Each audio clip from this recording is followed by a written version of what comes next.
الحمد للہ وحدہ والصلاة والسلام علی من لا نبی بعدہ۔ جو ہم ابھی آخری جملہ ہم نے پڑھا تھا کہ بھئی جو غلبہ ہے وہ ٹو پرونگڈ ہے۔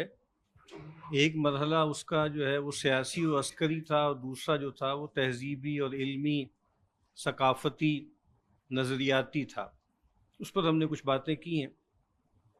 اس میں مثال کے طور پہ جیسے ہمارے ہاں ایک پوری تھیری ہے پوسٹ کلونیلزم کے نام سے، تو جیسے کچھ تھیورسٹ اس عنوان پر بھی اعتراض کرتے ہیں کہ جیسے پوسٹ کلونیلزم سے ایسے لگتا ہے کہ جیسے کلونیلزم از اے پاسے، یعنی وہ گزر چکا ہے، حالانکہ ایسا نہیں ہے۔ اس وجہ سے کچھ لوگ اس پریفر کرتے ہیں نیو کلونیلزم کو، ٹھیک ہے۔ میرا خیال بھی ایسا ہی ہے، ٹھیک ہے، کہ پوسٹ کلونیلزم نہیں ہے، نیو کلونیلزم ہے۔ اس کو ہم کہہ سکتے ہیں نو استعمار یا نیو امپیریلزم، ہم اس کو کہہ سکتے ہیں۔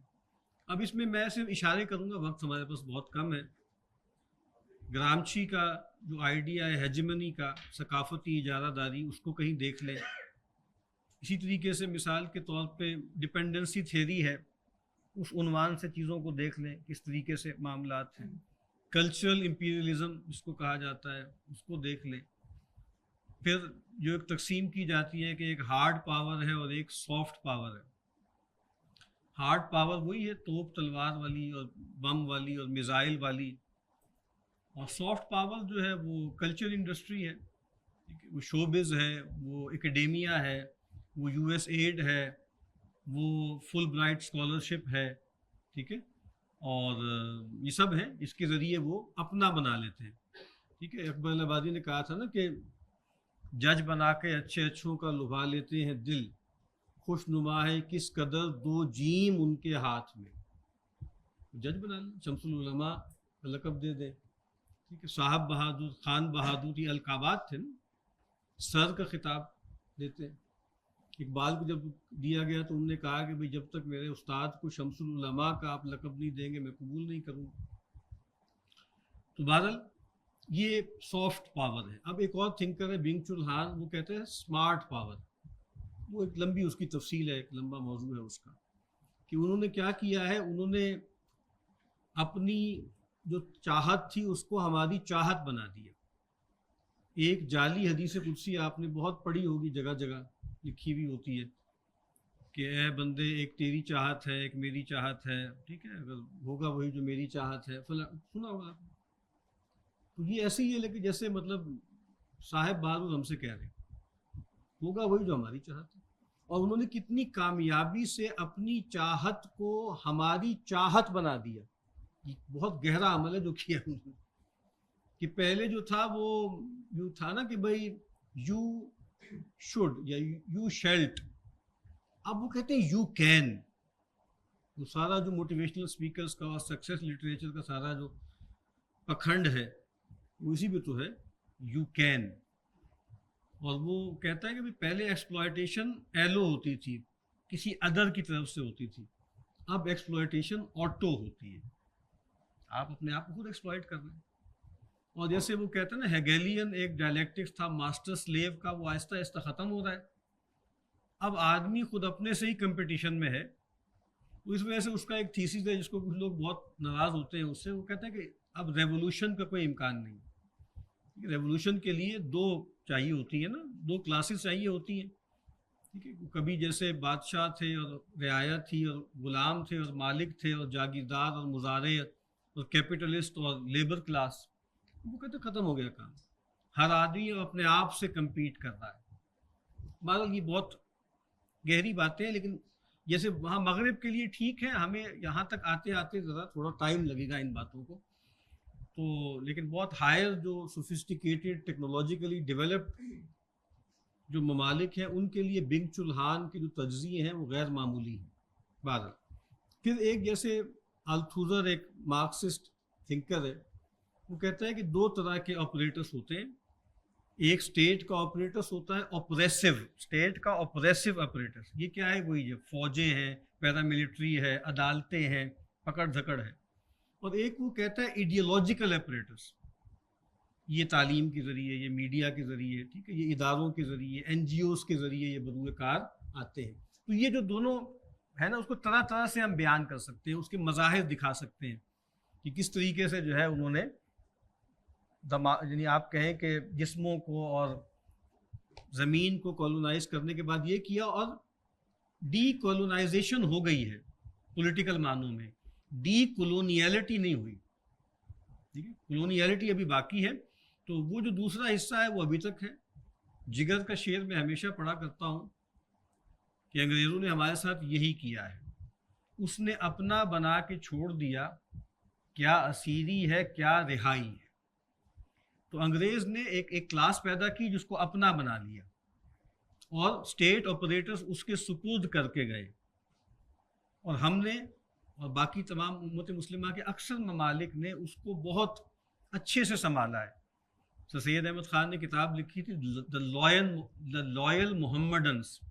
حقیقت یہ ہے کہ ہم بہت لوئل محمڈن ثابت ہوئے ہیں آج کے دن تک، 2025 تک، کہ ہم نے ان کی لیگیسی کو سانب کے رکھا ہے، اور بلکہ اس کو ڈیولپ کیا ہے، اور وہی جو ایک ایکسپلائٹیشن کا نظام تھا وہی آج تک چل رہا ہے۔ وہی صاحب لوگ ہیں، ڈپٹی کمشنر صاحب کے اور فلاں آئی جی صاحب کے گھر جا کے دیکھ لیں، جو نہر کے افسر ہوتے تھے نا، دیکھ رہے ہیں ایکڑوں میں ہے آج بھی۔ وہ تو صاحب بہادر نے بنائے تھے نا فاصلہ رکھنے کے لیے، یہ اور قوم گندے لوگ ہیں، ان سے فاصلہ رکھنا ہے، وہی فاصلہ آج تک آپ نے قائم رکھا ہوا ہے، ان کی اسی طرح کی رہائش گاہیں، سب کچھ وہی ہے، ٹھیک ہے۔ تو بس وہ ماسٹرز بدل گئے، گورا صاحب کی جگہ جو ہے براؤن صاحب آ گئے، اور وہ ہم پہ مسلط ہیں، اور وہ چلتے چلے جا رہے ہیں، فی الحال ان کے ہٹنے کا کوئی امکان بھی نظر نہیں آتا۔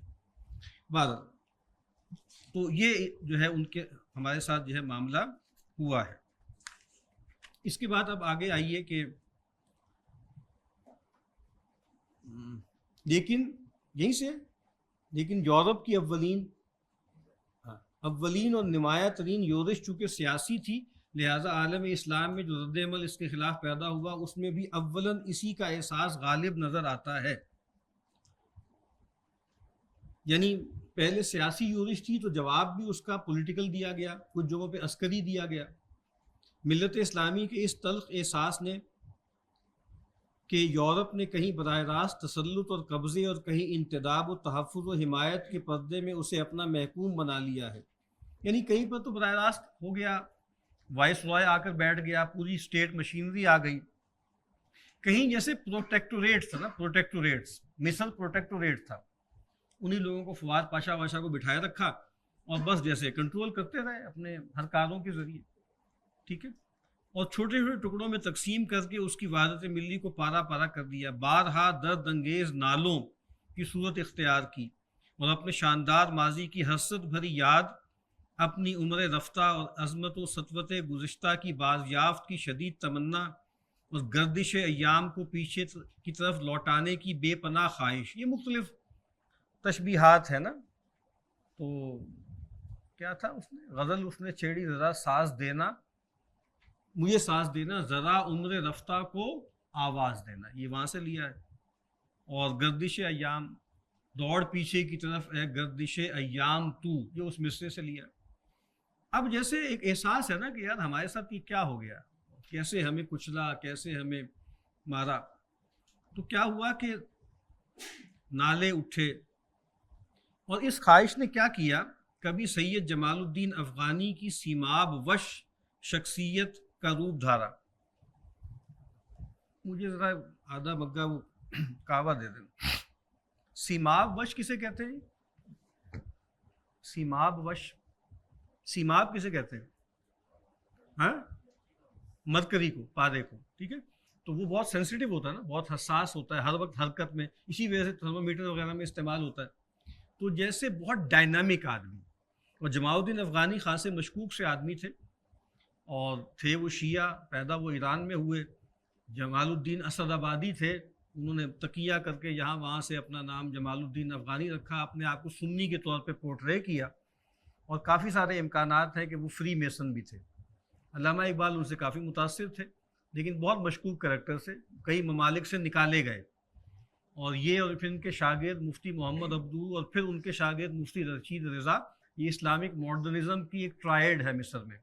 رشید رضا کے بارے میں کچھ لوگ کہتے ہیں کہ سلفی ہو گئے تھے، تو ان کے گناہ شاید کچھ لوگوں نے معاف کر دیے، لیکن باقی ان تین لوگوں نے مطلب وہی خرابی جو سر سید اور ان کی علق نے کی ہے وہ مصر میں عالم عرب میں ان تین لوگوں نے کی، جمال الدین افغانی، ان کے شاگرد مفتی محمد عبدہ اور ان کے شاگرد رشید رضا، ٹھیک ہے بہرحال۔ تو یہ اور آپ کو پتہ ہے پین اسلامیزم کا آئیڈیا تھا، اقبال بھی اس سے بہت متاثر تھے، اور کبھی تحریک خلافت کی صورت اختیار کی لیکن حقائق نے ہر بار جذبات و خواہشات کا منہ چڑھایا، کہا جاتا ہے نا زمینی حقائق مختلف ہیں، اور مغرب کی سیاسی بالادستی رفتہ رفتہ ایک تسلیم شدہ واقعے کی صورت اختیار کرتی چلی گئی، اسٹیبلش ہو گئی بات۔ اس کو کہا جاتا ہے نا ہیجمنی میں کیا ہوتا ہے کہ دو قوتیں ہیں، دونوں میں بڑی اے سیمیٹری ہے طاقت کی، اور کب ہیجمنی قائم ہوتی ہے جب جو بالا دست ہے نا اس کے مقابل میں جو زیر دست ہے اپنی اس حیثیت کو قبول کر لے۔ بات سمجھ میں آ رہی ہے؟ یہاں سے سید نے قبول کر لیا، قبول کروا لیا، اور کہا کہ بھئی ہم تو چاہتے ہیں کہ قیامت تک ملکہ برطانیہ جو ہے وہ یہاں پر رہیں اور کہ بس یہ انہی کا سایہ رہے، اور ہم تو اللہ کا کرم ہے ہم پر ایسے حاکم آئے وغیرہ وغیرہ، پوری طرح وہ لیٹ گئے نا آگے، طے کر لیا کہ نہیں اب یہ یہی ہے اور یہ بہت مفید ہے اور بہت ضروری ہے وغیرہ وغیرہ۔ یہ تب ہیجمنی قائم ہوتی ہے، جب تک آپ ریکنسائل نہ کریں، اڑ پھنس کرتے رہیں تو پھر وہ کھینچ چلتی رہے گی، ٹھیک ہے۔ لیکن جب آپ مان لیں کہ نہیں جی کچھ نہیں ہو سکتا، جیسے غامدی صاحب کہتے ہیں نا کہ بھائی دو امتیں تھیں، ایک جو ہے امت بنی اسرائیل تھی، ایک بنی اسماعیل تھی، بنی اسرائیل کی سیادت و قیادت کا دور لد گیا، اب قیامت تک بنی اسرائیل کا غلبہ قائم رہے گا، یعنی آپ نے ایسے ایک حقیقت کے طور پہ بات مان لی کہ بلا وجہ میں ضد نہ کریں۔ وہ لکھا ہوتا نا آپ نے اس کے پیچھے ویگنوں کے پیچھے، ضد نہ کر گجر آپ بڑا ضدی ہے، وہ کہتا ضد نہ کرو یار، چھوڑو یار کیا بات ہے، مزے کرو، زندگی گزارو، کچھ پیسے ویسے کماؤ، یہ سب ہم کرو، اور ٹھیک ہے کچھ اللہ واللہ بھی کر لو، لیکن یہ خبط نکال لو۔ یعنی یہ آپ کو اہل مغرب یہی تو کہتے ہیں کہ یہ مسلمان عجیب مصیبت ہے، ان کے اندر سے غلبے کا کیڑا ہی نہیں نکل رہا، یہ کیسے نکلے؟ یہ دین غلبہ چاہتا ہے نا، اور ہم دیکھ نہیں رہے کہ جو اس کی حالت ہمارے مسلمان ممالک میں ہے، اس کی وجہ سے ہماری زندگی سٹرکچرلی کتنی کرپٹ ہو چکی ہے۔ بھئی آج سے 200 سال پہلے 150 سال پہلے سود ایک ذاتی فیصلہ تھا نا، کسی نے فیصلہ کیا کہ سود خور بننا ہے، کوئی ہوگا کوئی بندہ کر لے گا، حرام خوری کرے گا۔ اس وقت سود رگ رگ میں سرایت کیے ہوئے آپ کی معیشت کے۔ ڈاکٹر صاحب کہتے تھے کہ بھائی روٹی کا ایک نوالے میں کئی مرتبہ سود دیا گیا ہے، جو آپ روٹی کھا رہے ہیں، جو کپڑے میں نے پہنے ہوئے اس پہ پتہ نہیں کتنی مرتبہ سود دیا گیا ہے، تو یہ کپڑے میں پہن کے بیٹھا ہوں، اچھا میں تو نہیں کر رہا لیکن اس پورا سٹرکچر میں سود سرایت کی۔ بھائی بے حیائی، بد نظری، کوئی علاقے ہیں ہوتے تھے علاقے ایسے جہاں لوگ جایا کرتے تھے، وہ بھائی اب تو ہر آدمی کے جیب میں بروتھل ہے نا، یعنی امیج سے بچنا ناممکن ہے۔ کوئی کتاب پڑھ رہے ہیں تو ایک دم پاپ اپ کر کے ایک تصویر آ جائے گی، کچھ کر رہے ہیں آپ، یہ سٹرکچرل ہے نا۔ تو اتنی یہ بات ہماری سمجھ میں کیوں نہیں آتی کہ فرق بہت زیادہ ہے، کہ اب جیسے ہم مطلب کوئرسڈ ہیں اس سسٹم کی وجہ سے اور پوری طرح اس کی لپیٹ میں ہیں، تو اب اس لیے ڈاکٹر صاحب جو بات کہا کرتے تھے اس بات میں دم ہے کہ بھئی ہم سب جو ہے وہ ایک کمپرومائز زندگی بسر کر رہے ہیں، تو اس کا ایک کفارہ پھر ہمیں ادا کرنا چاہیے نا۔ وہ کفارہ کیا ہے یار، کچھ تو کریں۔ وہ جو کہا نا پتہ نہیں کس کا شعر ہے کہ ظلم بچے دے رہا ہے فلاں فلاں فلاں، تو انصاف کو بھی جیسے یا عدل کو بھی صاحب اولاد ہونا چاہیے، یار کچھ تو کریں۔ مار دھاڑ کو چھوڑ کے اس ملیٹنسی کا کوئی فائدہ نہیں ہے، وہ بانجھ ہے اور اس نے خرابی پیدا کی ہے۔ شارٹ آف ملیٹنسی کچھ ایفرٹ کریں، کچھ کوشش کریں، کچھ شعور ہی پیدا کریں۔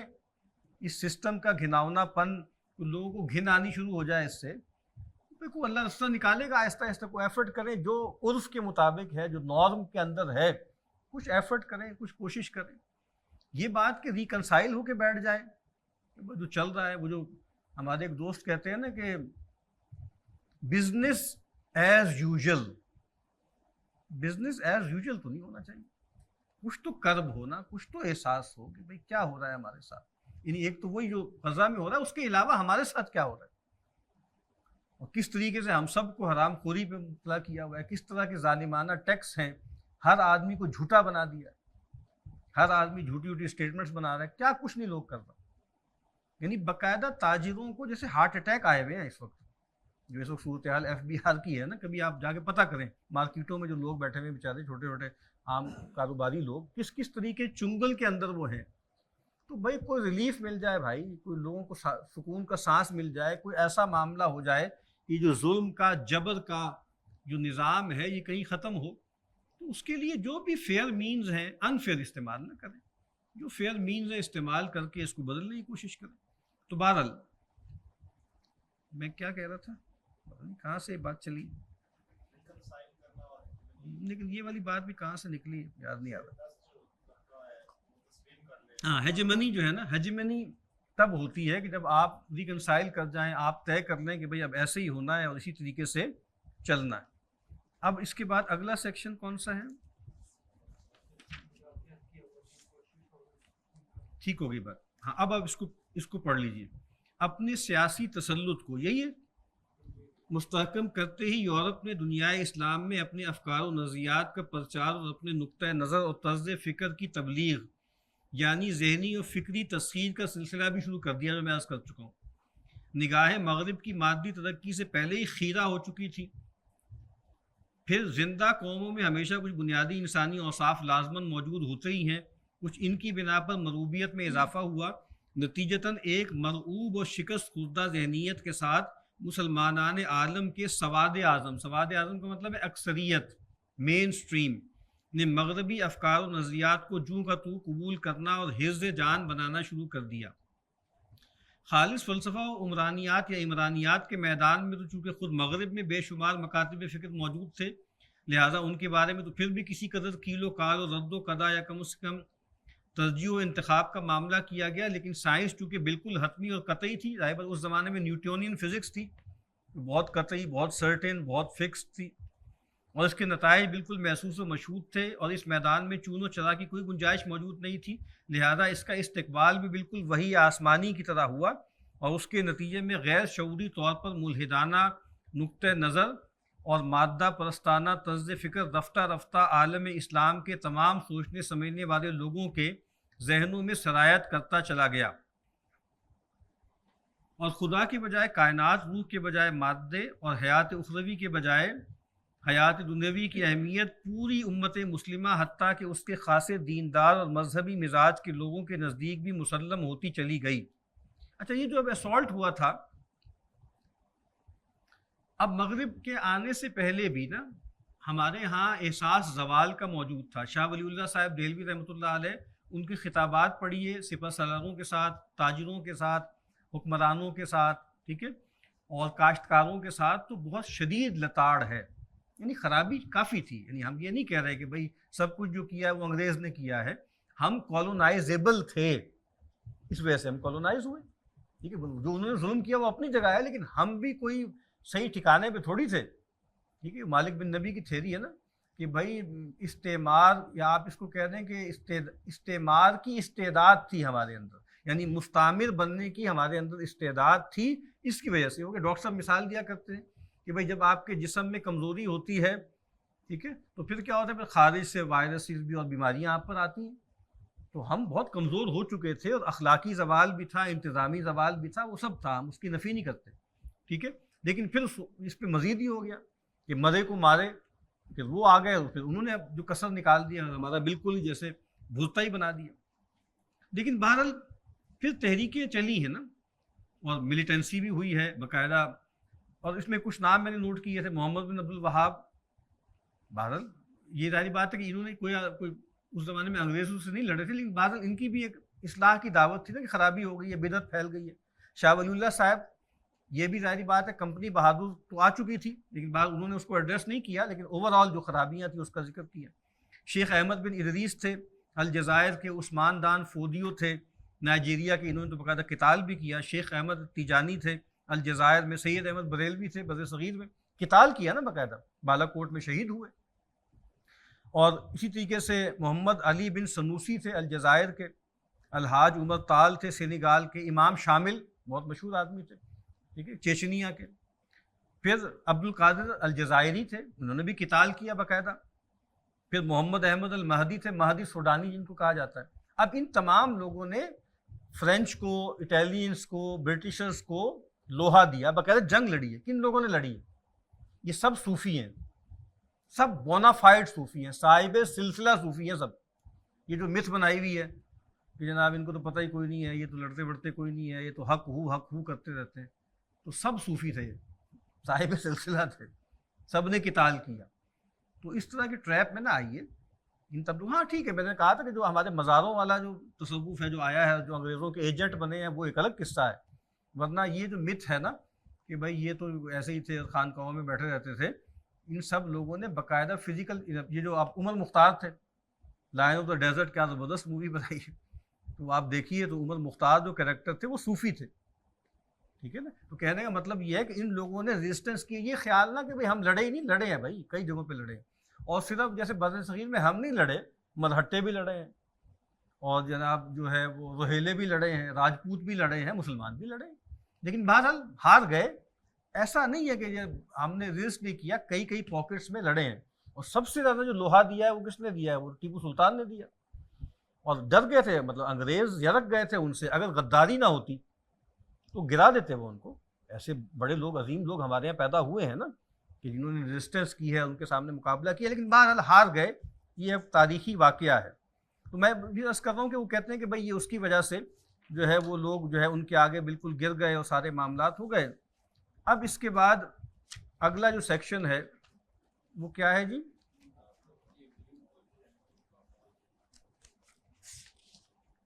اب اس کے بعد جو ہے وہ مدافعت شروع ہوئی. اب میں تھوڑا سا سکین کر کے اس کو پڑھوں گا. ایک مدافعت وہ تھی کہ جو دیکھیں، ایک مدافعت تو ہوئی ہے ملیٹنسی کے ذریعے نا، تو اس میں تو ہار گئے. اب اس کے بعد پھر کیا ہوا؟ اب ڈاکٹر صاحب کہتے ہیں کہ بھائی دو طرح کی ہوئی. ایک میں جس میں محض تحفظ پہ قناعت کی گئی، اور دوسری جس میں مدافعت کے ساتھ مصالحت اور کسر و انکسار کی روش اختیار کی گئی. یعنی پہلی کیا ہے، جس کو ہم کہتے ہیں روایتی علماء، جس کو آگے مناظر حسن گیلانی کہتے ہیں اصحاب کہف کی سنت پہ عمل کیا کہ بھائی اپنے دین ایمان کو بچا لو، گوشہ گیر ہو جاؤ.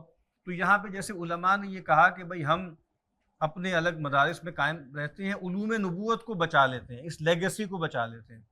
ٹھیک ہے، یہ ایک غاصب آیا ہے، قاتل آیا ہے، چلو ٹھیک ہے، ریسورسز کو لوٹ لے لاٹ لے. ہم نے کوشش کی. آپ کو پتہ ہے یہ جو دیوبند کے جو اکابرین تھے، اور بھی خیر آباد کے اور جگہوں پہ، دہلی کے، یہاں وہاں کے سب لوگوں نے 1857 کی قتال میں شرکت کی ہے باقاعدہ. شاملی کے محاذ پہ لڑے اور جگہوں پہ لڑے ہیں. تو یہ لوگ، اور پھر میں اس رائے کو بھی پوری طرح ٹھیک نہیں سمجھتا جو مولانا مناظر حسن گیلانی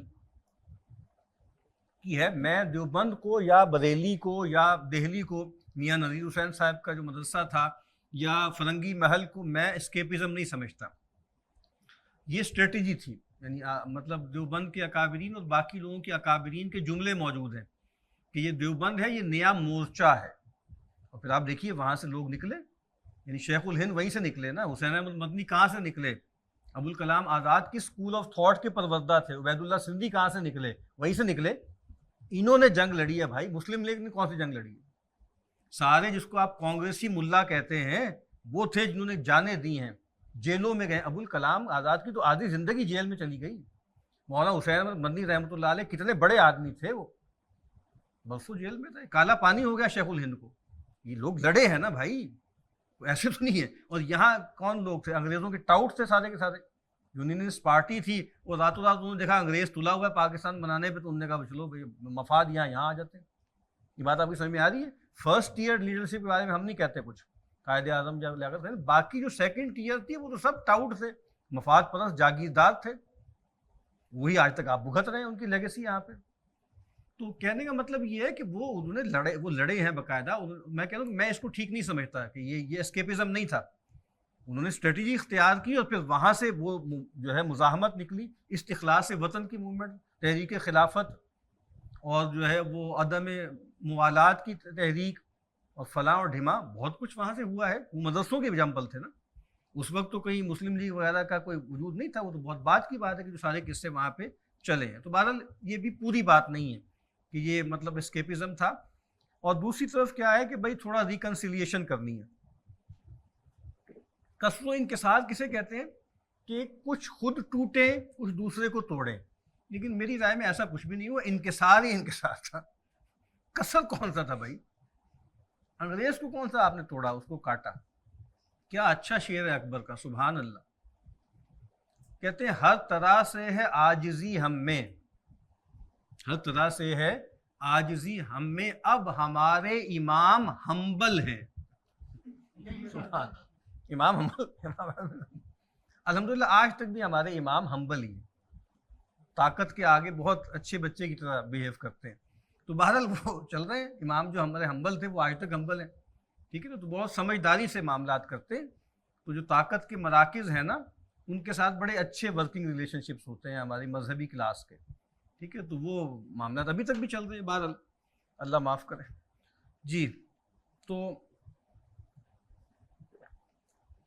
اب ڈاکٹر صاحب کہتے ہیں بظاہر ایسے لگتا ہے کہ اسکیپزم ہے، لیکن جو کچھ کامیابی ہوئی تو انہی کو ہوئی. ڈاکٹر صاحب کہہ رہے ہیں جو کچھ کو دین ایمان بچا لیا، آج ہم سب لوگ جو یہاں بیٹھے ہوئے ہیں وہ دین وین سے نسبت ہے، وہ انہی لوگوں کی وجہ سے ہے جنہوں نے قربانی دے دی. ان کا دنیا میں آگے نہیں بڑھنا، ترقی نہیں کرنی، انگریزی پڑھیں گے تو سرکاری ملازمت ملے گی. اب کوئی انگریزی کے مخالف نہیں تھے، فتوے موجود ہیں، تحریریں موجود ہیں، اسکینڈل بازی ہے ساری. سر سید احمد خان کی طرف پہ تنقید ہوئی تھی ان کی اعتقادی ضلالتوں کی وجہ سے. آپ نے اسکینڈل بنا دیا کہ جی ملا لوگ جو تھے جو انگریزی کے خلاف سے جدید تعلیم، کون خلاف تھا؟ قطعاً کوئی خلاف نہیں تھے. فتوے موجود ہیں، انہوں نے کہا سب کریں.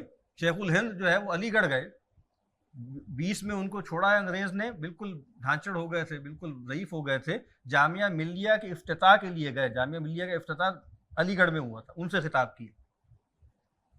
اور کیا جملہ کہا تھا بھائی کہیں تم لوگ ایسا نہ ہو کہ جو ہے وہ انگریز کی جو ہے وہ پورا جو آرڈر ہے اس کے لیے سستے مستری یا مزدور نہ پیدا کرنا جو آج تک پیدا کر رہے ہیں. اور سب سے اچھے مستری اور مزدور اس کیپٹلزم کے وہ جامعہ پنجاب میں اور جامعہ کراچی میں نہیں پیدا ہو رہے ہیں، وہ لمز میں اور آئی بی اے میں پیدا ہو رہے ہیں، سب سے اچھے مستری. ٹھیک ہے، تو وہ اس سسٹم کو اور زیادہ بہتر طور پہ سرو کر رہے ہیں. یہ ہماری لوکل آرڈر کو کرتے ہیں، وہ انٹرنیشنل آرڈر کو سپورٹ کر رہے ہیں، اس کے کارندے بنے ہوئے ہیں، اس کے اندر لد کے جو ہے اس کی بات برداری کر رہے ہیں. ٹھیک ہے، تو کہتے ہیں کہ جو کچھ دین کا ڈھانچہ برقرار رہ گیا وہ اس کی وجہ سے رہ گیا. یہ تو وہ ہے کہ جس کو ڈاکٹر صاحب کہہ رہے ہیں بظاہر لگتا ہے کہ غلط تھی لیکن کامیاب وہی ہوئی. دوسری لگتا ہے کہ دوسری قسم کی کوششوں کا بنیادی فلسفہ کیا تھا؟ صفحہ نمبر 10 کے شروع میں، زمانے کا ساتھ بھی دیا جائے اور اسلام کا دامن بھی ہاتھ سے نہ چھوڑا جائے. ٹھیک ہے، خوش رہے رحمان بھی، راضی رہے شیطان بھی. تو ون ون سچویشن ہو جائے نا. تو مطلب بس جنت بھی ہاتھ سے نہ جائے اور دنیا میں بھی ترقی ورقی کچھ ہو جائے. ہمارے ایک بزرگ ایک بات کہا کرتے ہیں کہ ہمارے بہت سے مسلمانوں کا حال یہ ہے کہ وہ زندگی فرعون والی گزارنا چاہتے ہیں اور اپنا حشر چاہتے ہیں کہ موسیٰ جیسا ہو. یہ تو نہیں ہونے لگا بھائی. پھر دنیا حسنہ و فی الآخرت حسنہ کا یہ نیا مطلب آپ نے نکالا ہے کہ بالکل دنیا پرستوں کی طرح دنیا کے کتے بن کے دنیا کے پیچھے دوڑتے رہو اور وہاں حسن بصری اور رابعہ بصریہ کے ساتھ تمہاری نجات ہو. ایسا تو نہیں ہونے لگا، ایسی کوئی لٹ نہیں پڑی ہوئی. ٹھیک ہے، تو جن لوگوں نے یہ کہا تھا نا، اور ان کا نعرہ کیا تھا؟ خذ ما صفا داما قدر، جو اچھا ہے وہ لے لو، جو گندا ہے وہ چھوڑ دو. بالکل ٹھیک بات ہے، ایسے ہی ہونا چاہیے. لیکن ہمارے پاس چوائس نہیں تھی نا. دیکھیں تہذیبوں میں لین دین چلتا ہے ایک دوسرے سے، لیکن وہ چلتا ہے اپنی شرائط پر نا. ہمارے اوپر تو گن پوائنٹ سے آپ نے ٹھوسا ہے نا. ہمارے روایتی ادارے آپ نے ملیا میٹ کیے، اپنے ادارے آپ نے انسٹال کیے اور گردن پہ ہمارے پستول رکھی اور کہا کہ اب آؤ ادھر. تو ہمارے پاس تو آپشن نہیں تھی نا. اگر ہمارے پاس آپشن ہوتی تو کچھ کرتے ہم، اچھا اپنا کوئی انتخاب کر لیتے. کرنا ہی تھا، مطلب ہم اس دور میں نہیں رہ سکتے تھے. مغرب جس طرح اسینڈنٹ تھا، ہمیں کچھ نہ کچھ اپنے آپ کو بدلنا پڑتا. جیسے مثال کے طور پہ جو ہمارے ہاں ویسٹرنائزیشن ہوئی ہے وہ دو طریقوں سے ہوئی ہے، ایک امپورٹ سے اور ایک امپوزیشن سے. میکسیمم ہوئی ہے امپوزیشن سے، لیکن تھوڑی بہت امپورٹ بھی ہے. یعنی ترکی میں سلطنت عثمانیہ نے تو خود کیا تھا نا، خطرہ تھا، وہی جو ایگزسٹانشل تھریٹ تھا. تو سب سے پہلی اصلاحات کہاں لے کر آئے؟ وہ فوج میں، آرمی میں لے کر آئے، نئی چیزیں لے کر آئے. پھر تنظیمات بنی، جدیدیت کی طرف گئے. وہ کولونائز نہیں ہوا تھا. آپ کو پتہ ہے نا کہ خاص طور پہ بالکل آخری معاملہ جو فرسٹ ورلڈ وار کے آخر میں ہے، تو جو مصطفیٰ کمال پاشا تھا جس کو مجاہد اعظم اور غازی مصطفیٰ کمال پاشا آپ کے دینی رسالوں میں لکھا جاتا تھا، اور علامہ اقبال کی نظم طلوع اسلام وہ مصطفیٰ کمال پاشا کے لیے لکھی ہے. وہ شعر جو لکھ لکھ کے پھاوے ہو گئے ہم، علامہ قائد اعظم پہ شعر لکھتے ہیں نا ہمیشہ، ہزاروں سال نرگس اپنی بہنوری پہ ہوتی. لکھا ہوگا نا یہ شعر آپ نے. بڑی مشکل سے ہوتا ہے چمن میں دیدہ پیدا. آپ کو خیال میں ہونا چاہیے یہ شعر اتا ترک کے لیے کہا تھا اقبال. اتا ترک تو بعد میں بنا تھا نا. اس وقت تو پورے عالم اسلام کی آنکھوں کا تارا تھا وہ. اس نے کالونائز ہونے سے بچا لیا ترکی کو. آج تک دیکھیں ترکوں میں ایک گرینجر ہے, ایک آزاد لگتے کہ مرد حر کون ہوتا ہے. وہ ترکوں کو دیکھیں آپ, پتہ لگتا ہے کہ مرد حر یہ ہوتا ہے. تو ہم تو غلام ابن غلام ابن غلام ہے نا, تو ہماری تو شخصیت ہی مسخ ہو چکی. تو بہرحال تو وہ بعد میں جب اس نے کل پوزے نکالے تو پھر اقبال نے کیا کہا. دو بندوں سے ان کو توقع تھی, ایک جو ہے رضا شاہ پہلوی سے شاہ ایران سے, اور دوسری مصطفیٰ کمال پاشا سے. پھر دونوں نے مایوس کیا اور پھر کیا کہا کہ نہ مصطفیٰ نہ رضا شاہ میں نمود اس کی, کہ روح شرق بدن کی تلاش میں ہے. سبحان اللہ, کیا شعر. ہمارے پاس آئیڈیا بہت بڑا ہے, ہمارے پاس آئیڈیلز بہت بڑے ہیں, ہمارے پاس قالب نہیں ہے نا بھائی, ہمارے پاس پاور نہیں ہے, ہمارے پاس وہ سٹرکچر نہیں ہے. ان کے پاس طاقت ہے, ان کے پاس سٹرکچر ہے, ان کا آئیڈیا انتہائی کرپٹ ہے, انتہائی خدا سے بغاوت پہ کھڑا ہوا ہے. ٹھیک ہے, تو وہ جو چیز ہے وہ جیسے ان کو نظر آتی تھی کہ بھئی یہ چیز جیسے کہیں پر بروئے کار گویا آ سکتی ہے. تو بہرحال یہ جو ان کا تھا, اس نے اسلام کی جدید تعبیر کی, اسلامک ماڈرنزم پیدا کیا. اور پھر کہتے ہیں اس میں مرعوبیت اور شکست خوردگی کے اثرات نظر آتے ہیں. اور پھر جو ریشنلزم تھا, سائنٹیفک ریشنلزم, اس پر کچھ نیم متکلم قسم کے لوگوں نے اسلام کو جیسے چڑھایا. اس کی جیسے وہ جو کیا کہلاتی ہے, وہ لیتھ مشین ہوتی ہے نا, کیا اس کو اردو میں کیا کہتے ہیں, خراد. ہاں, اس کی خراد پہ جو ہے مذہبی عقائد کو چڑھایا اور اس کا قیمہ کر دیا. سر سید احمد خان نے تمام میٹا فزکس کا انکار کر دیا, معجزوں کا انکار کر دیا, فرشتوں کا انکار کر دیا, جنات کا انکار کر دیا, پتہ نہیں کیا کچھ کر دیا. یہ جرائم تھے سر سید کو, وہ آپ کو وہ بتاتا نہیں ہے. بالکل شدید بد عقیدگی, مطلب بڑی یہ کتنا ہے. دیکھیں مسلمانوں اتنے لبرل ان کا سٹانس تھا کہ تکفیر نہیں کی انہوں نے سر سید کی. بہت ہمارے یہاں بہت لوگ رہے ہیں, ہاں یہاں تو یعنی تکفیر مطلب بہت سے سعودی علماء نے کی, اور کچھ لوگوں نے غلام احمد پرویز صاحب کی تکفیر کی, لیکن سر سید کی تکفیر نہیں کی. کچھ فتوے اکا دکا ہوں گے, لیکن اگر آپ ان کے عقائد پڑھیں گے تو آپ پریشان ہو جائیں گے, یار یہ آدمی مسلمان کیسے. تو انہوں نے سب سے بڑی جو بجلی گری ہے نا, وہ فقہ پہ نہیں گری, وہ عقائد پہ گری ہے جو سر سید نے گرائی ہے. لیکن شکر ہے کہ بھائی سر سید نے کہ اسکول نے خود اس کو قبول نہیں کیا, کم از کم اس بات کو قبول نہیں کیا. اور علی گڑھ جو بنایا تھا وہ دیوبند کے فاضل علماء پڑھاتے تھے. مولانا قاسم نانوتوی کے داماد تھے جو اس کے اسلامیہ ڈپارٹمنٹ کے ہیڈ تھے. یعنی وہ اتنی کبھی باتیں تھی کہ وہ ہمت نہیں تھی کہ بھئی وہ سر سید کی فکر کو علی گڑھ میں پڑھایا جائے اسلام کے نام پہ, سوال ہی پیدا نہیں ہوتا. لیکن انہوں نے جو چند چڑھائے ہیں, جو تفسیر میں انہوں نے حرکتیں کی ہیں, وہ بہت ہی افسوسناک تھی. بادل تو یہاں مصر میں مفتی عبدو وغیرہ نے کیا. یہاں اس کے آخر میں دیکھیں اس سے کیا ہوا, مذہب کا ایک کم و بیش لا مذہبی ایڈیشن تیار ہوا, لا مذہبی ایڈیشن. اور بس وہ لوگ کہ جو خالصتاً یورپین بن چکے تھے, انہوں نے کہا کہ جی اسلام کا لیبل اتارنے کی ضرورت نہیں ہے, اور ایک جدید ایڈیشن اسلام کا ان کے سامنے پیش کر دیا, صاحب لوگوں کے سامنے, دیکھیں یہ اسلام ہے.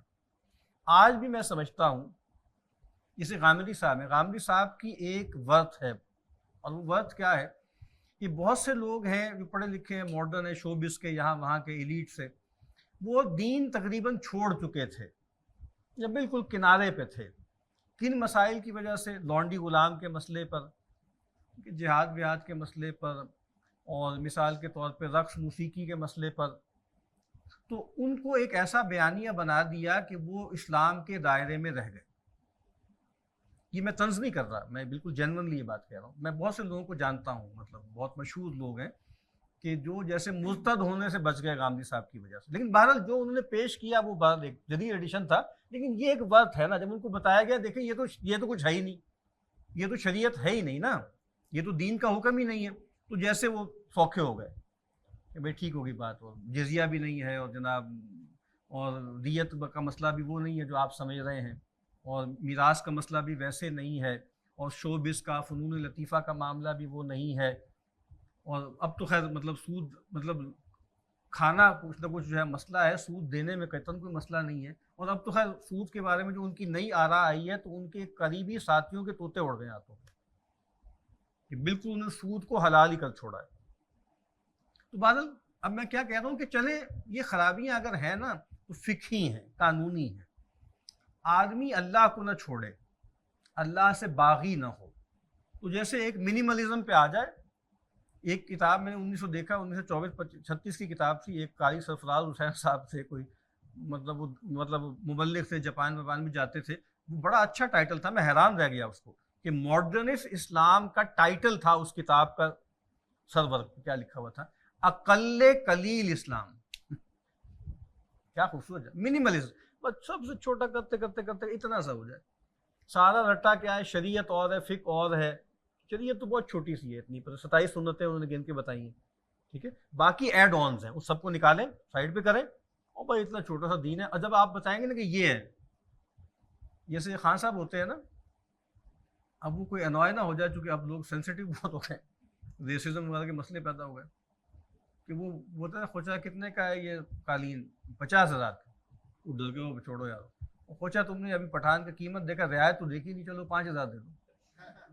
بس وہ سوچا تم نے رعایت تو دیکھی نہیں ہے، یہ بہت آپ کو لگ رہا ہے بہت چھوٹا سا یار، اتنا سا ہے یار، کر لو مسئلہ کوئی نہیں. تو یہ خدمت انہوں نے کی. تو اس وقت بھی ان لوگوں نے یہی خدمت کی کہ بھائی ایک اسلام کا لادینی سا ایڈیشن بنا کے دے دیا کہ بھائی ٹھیک ہے کہ اس کے اوپر جو ہے آپ چل لیں تو بس صحیح ہے کہ بھائی چلیں، دنیا داری بھی چلتی رہے اور کچھ عام مسلمان بھی رہ جائیں. اسی لیے آپ دیکھیں نا ہمارے ہاں تو مشنریز تو ناکام ہو گئے. انہوں نے کنورٹ کیا ہے تو بالکل جو شودر تھے، اچھوت تھے، ان ٹچیبلز کو کیا ہے زیادہ. بالکل نچلی طبقے نا، ہم مطلب ان کو نچلا نہیں سمجھتے، لیکن بعد ہندوؤں کی ہیرارکی میں وہ بالکل نچلے تھے نا، اچھوت تھے، ان ٹچیبل تھے، دلت تھے. ان کو کنورٹ کر کے عیسائی بنایا یہاں پہ. مسلمان تو بہت کم ان کے ہتھے چڑھے ہیں، کچھ بھی نہیں ہوا. تو بہرحال مشنری مشن تو ناکام ہو گیا. تو کہنے کا مطلب یہ ہے کہ یہ والا کام ہوا. اب اس کے بعد کیا ہے؟ سوشل سائنسز کا انہوں نے ذکر کیا کہ ڈاکٹر صاحب نے کیا کہا تھا کہ جسم کیا ہے کہ خدا کی جگہ کائنات اور روح کی جگہ جسم. ٹھیک ہے، ان دونوں پہ فوکس کیا تو پھر گویا میڈیکل سائنس اور پھر فزکس اور کاسمولوجی وغیرہ آئی، سائنس کی ترقی ہوئی. اور اس کے بعد جب یہ جو ہے نا کہ حیات دنیاوی، حیات اخروی کے مقابلے میں حیات دنیاوی، تو اس سے کیا ہوا؟ دنیا کی زندگی اس کو اچھا کرنا ہے تو پھر کیا ہوا؟ سوشل سائنسز وجود میں آ گئی. میں نے پہلے عرض کیا تھا کیپٹلزم اور انڈسٹریل ریولوشن کے بطن سے پیدا ہوئی ہیں سوشل سائنسز ساری کے، ٹریس کر کے ہم بتا سکتے ہیں جینیالوجی کو. ٹھیک ہے، اور پھر اس کے بعد ازمز آئے ہیں، اس کو کہا جاتا ہے ایج آف ایڈیالوجیز. ٹھیک ہے، سوشلزم اور پھر اس کے بعد کیپٹلزم اور نیشنلزم اور فاشزم اور ناززم، یہ ازمز آئے. ٹھیک ہے، جو پورے نظریہ ہائے حیات تھے، یعنی بالکل ریلیجن لائک تھے وہ، اور ہیں آج بھی ہیں. اب اس کے بعد اگلی ہیڈنگ ہے اسلامی نظام حیات کا تصور اور 20ویں صدی عیسوی کی اسلامی تحریکیں. اب جب انہوں نے کہا نا کہ بھائی یہ پورا ایک سسٹم ہے دین، یعنی یہ کیا ہے؟ یہ کیپٹلزم ایک پورا سسٹم ہے، ایک نظریہ حیات ہے، ایک تصور حیات ہے. تو مسلمانوں کو بھی خیال ہوا کہ بھائی ہمارا بھی کوئی نظریہ حیات ہے، ہمارا بھی کوئی سسٹم ہے. ٹھیک ہے، تو پھر اس کے بعد کیا ہوا کہ پھر تحریکیں اٹھی ہیں. ٹھیک ہے، اور بہت سی اٹھی ہیں، اور ان سب کے اندر ایک ہی جذبہ تھا. ایک یہ ہے کہ بھائی ہمیں دین کو ایک ہولسٹک ویو کے طور پہ پیش کرنا ہے، ایک نظام زندگی کے طور پہ پیش کرنا ہے، نظریہ حیات کے طور پہ پیش کرنا ہے، اور پھر اس کو غالب کرنے کی جد و جہد کرنی ہے. تو ریوائولسٹ موومنٹس آئیں. ٹھیک ہے، تو کہا کہ اس کے ذریعے کیا ہوا کہ مغرب کی مرعوبیت میں کمی آئی. پھر اس کے بعد جو ایک سیکشن ہے 12 نمبر پیج پہ، وہ بہت اہم ہے. اب موقع نہیں ہے کہ ہم اس کی تفصیل کر سکیں. وہاں ڈاکٹر صاحب بتا رہے ہیں کہ مغرب کی مرعوبیت کے کچھ اور فیکٹرز بھی تھے، وہ گن کے انہوں نے بتائے ہیں، 4 مزید بتائے ہیں. نمبر 1 کہ بہرحال ہم پولیٹیکلی ڈی کولونائز ہو گئے.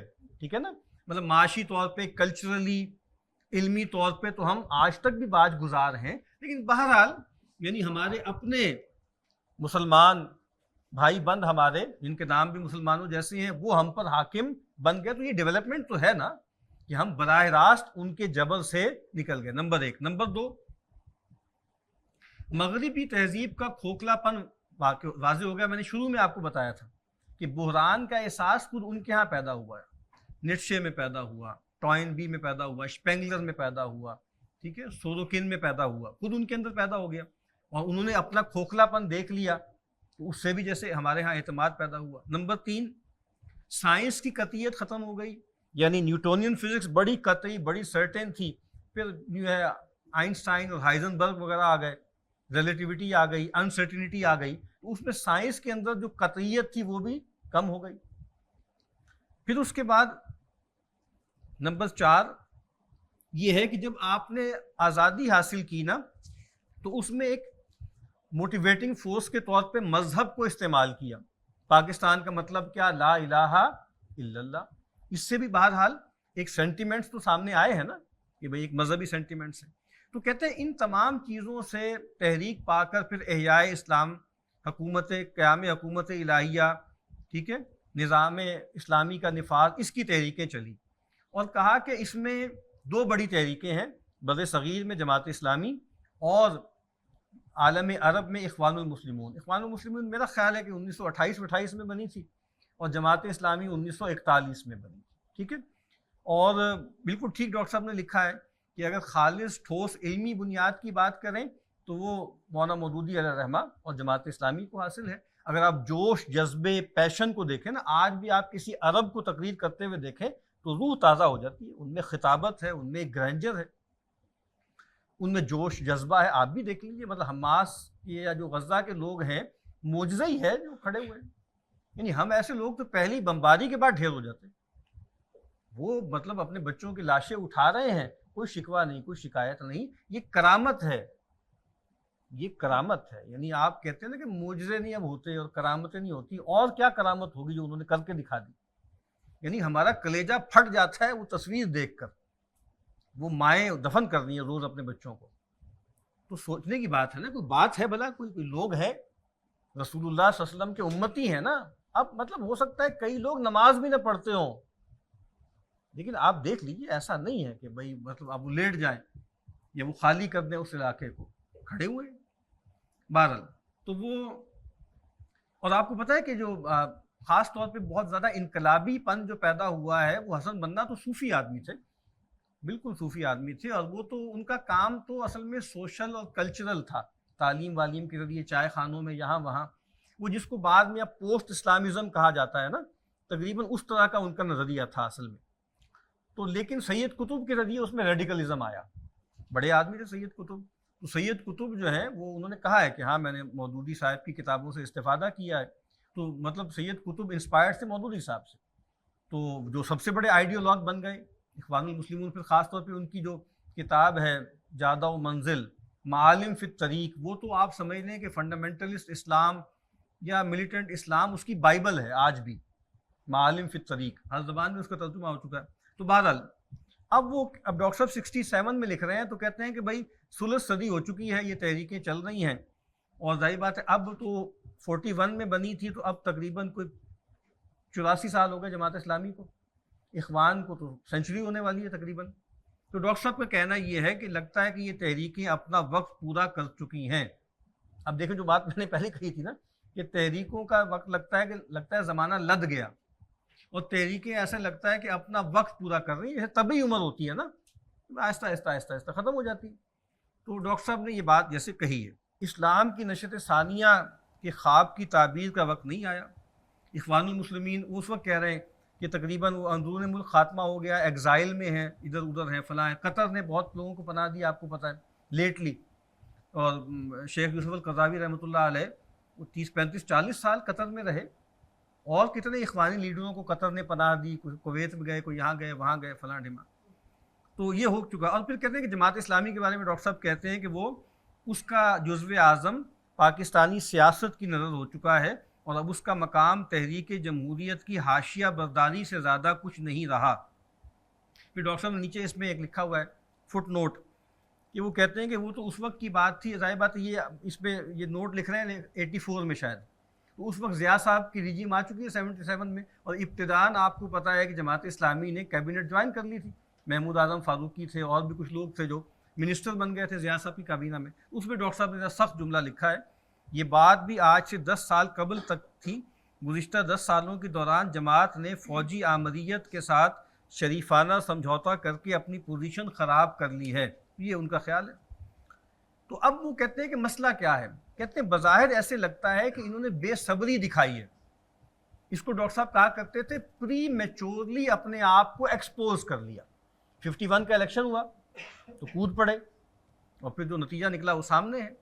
اور یہاں پر کیا ہوا کہ عرب اسرائیل جنگ میں اخوان نے اپنے آپ کو پری میچورلی ایکسپوز کر دیا، تو ناصر اور پھر سادات اور پھر بعد میں حسنی مبارک، اس کو اندیشہ ہوا کہ یہ تو بڑی طاقت ہے، ان کو کچل دیا گیا۔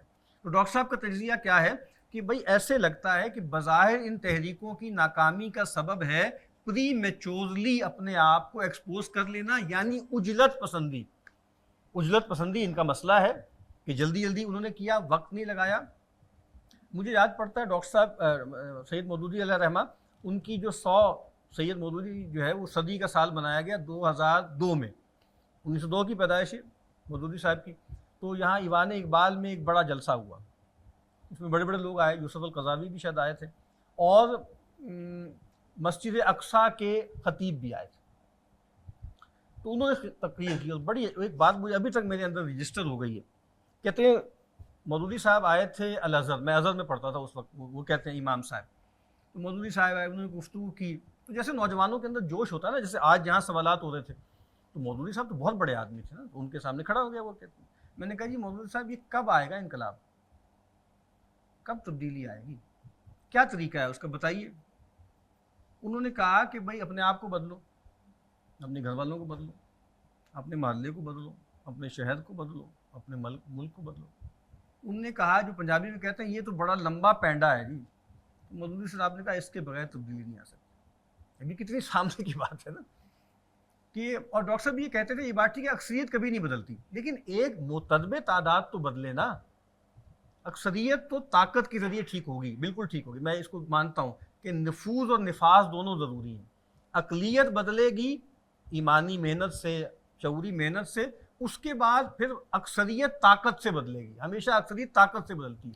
اور اس کی دلیل ہمارے پاس کیا ہے کہ فتح مکہ تک کتنے لوگ ایمان لائے، اور قرآن مجید کی نص ہے نا، یہ ہم اپنے سے تو نہیں بنا رہے، اذا جاء نصر اللہ والفتح ورأیت الناس یدخلون فی دین اللہ افواجا، تو طاقت کے اپنے ڈائنامکس ہوتے ہیں نا، ٹھیک ہے۔ تو بہرحال میں یہ عرض کرتا ہوں کہ ڈاکٹر صاحب نے کہا کہ بظاہر ایسے لگتا ہے کہ پری میچورلی آ گئے، لیکن اب کہتے ہیں، اب یہ بہت اہم سیکشن ہے، تعبیر کی کوتاہی، لیکن کہتے ہیں کہ تھوڑا دقت نظر سے دیکھیں تو مسئلہ ان کے تصور دین میں ہے، صرف اسٹریٹجی میں نہیں ہے، تدبیر میں نہیں ہے، ڈاکٹر صاحب کہہ رہے ہیں، ٹھیک ہے۔ اور کیونکہ مولانا وحید الدین خان صاحب نے کتاب لکھی تھی تعبیر کی غلطی، ٹھیک ہے، بھارت کے جماعت اسلامی کے رکن رہے اور وہاں کے ریسرچ میں رہے، عالم دین تھے، ابھی کچھ سال پہلے انتقال ہوا، بڑی طویل عمر پائی انہوں نے۔ تو انہوں نے، ان کو کچھ اشکالات پیدا ہوئے تصور اقامت دین پر، اس پر اس پر، انہوں نے مولانا مودودی صاحب سے خط و کتابت کی، اور وہ ابو اللیث اصلاحی تھے شاید یا ندوی تھے، ان سے خط و کتابت کی، جو بھارت کے تھے، وہ خط و کتابت اور وہ چھاپ دی انہوں نے، اور پھر انہوں نے بتایا کہ مودودی صاحب کی تعبیر دین میں یہ فلاز ہیں، ٹھیک ہے، اور مطلب اوور پولیٹیسائزڈ ہے وغیرہ وغیرہ وغیرہ، اور یہ روایتی تعبیر اقامت دین کی آیت کا یہ مطلب ہے، اور یہ جو ہے وہ اظہار دین کی آیت کا یہ مطلب ہے، اور فلاں فلاں فلاں، ٹھیک ہے، پورا کہا کہ تعبیر کی غلطی ہے، کہ مودودی صاحب نے ترتیب کو الٹ دیا، بندگی اصل میں پرستش کا نام ہے، اس کے بعد اطاعت کا نام ہے، اس کے بعد پھر غلامی کا نام ہے، مودودی صاحب نے اس کو الٹ دیا، یعنی تینوں باتیں موجود ہیں، انہوں نے استعمال کیا، غلامی، اس کے بعد اطاعت، اس کے بعد پھر یہ بہت اہم بات ہے کہ ترجیحات کے بدلنے سے شخصیت اور طرح کی بنتی ہے، بہرحال یہ ایک لمبی ڈبیٹ ہے۔ تو تعبیر کی غلطی لکھی، ڈاکٹر صاحب نے اس سے یہ اشتہار لیا کہ نہیں، میں یہ نہیں کہتا کہ تعبیر کی غلطی، ڈاکٹر صاحب اون کرتے ہیں نا مودودی صاحب کی تعبیر دین کو، وہ کہتے ہیں تعبیر کی کوتاہی، شارٹ رہ گئی، تھوڑی سی شارٹ فال ہو گئی، ایک ہے کہ غلطی ہے، ایک یہ ہے کہ یہاں تک ہونی چاہیے تھی وہ یہاں تک رہ گئی، یہ فرق ہے نا۔ وہ فرق کیا ہے کہ یہاں پر یہ ہوا کہ انہوں نے اسلامی نظام زندگی، نظام حیات، سوشو پولیٹیکو اکنامک سسٹم، اس پر تو بڑی بحث کی، لیکن اسلام کا ایسوٹیرک ایلیمنٹ ان کے ہاں سے ذرا دب گیا، ایمان کو حال بننا چاہیے تھا وہ نہیں ہوا، ٹھیک ہے، اور نماز آنکھوں کی ٹھنڈک جیسے بننی چاہیے تھی وہ نہیں بنی، نماز کو کیا کہا کہ جناب یہ تو ایک پریڈ ہے مثال کے طور پہ، ٹھیک ہے، انقلابی کارکنوں کی پریڈ ہے مثال کے طور پہ، ٹھیک ہے، وغیرہ وغیرہ، اور کس طرح کی باتیں کی گئی. یعنی نماز کو کہا کہ انسٹرومنٹل ہے اور غلبہ مطلوب ہے. یعنی آپ کہیں کہ حکومت مطلوب ہے اور عبادات جو ہیں وہ اس کے لیے ذرائع ہیں. یہ پوری ترتیب الٹ دی.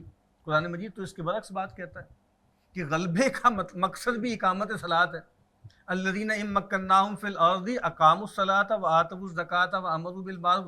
بہرحال تو ڈاکٹر صاحب یہ کہتے ہیں کہ وہ آگے مثالیں دیتے ہیں کہ نماز جو ہے، کہتے ہیں اور روزے کی اور حدیثیں تو بیان ہوتی ہیں، لیکن الصوم لی وانا اجزی بھی یا وانا اجزا بھی اس کا بیان نہیں ہوتا، وغیرہ وغیرہ، لمبی بات ہے.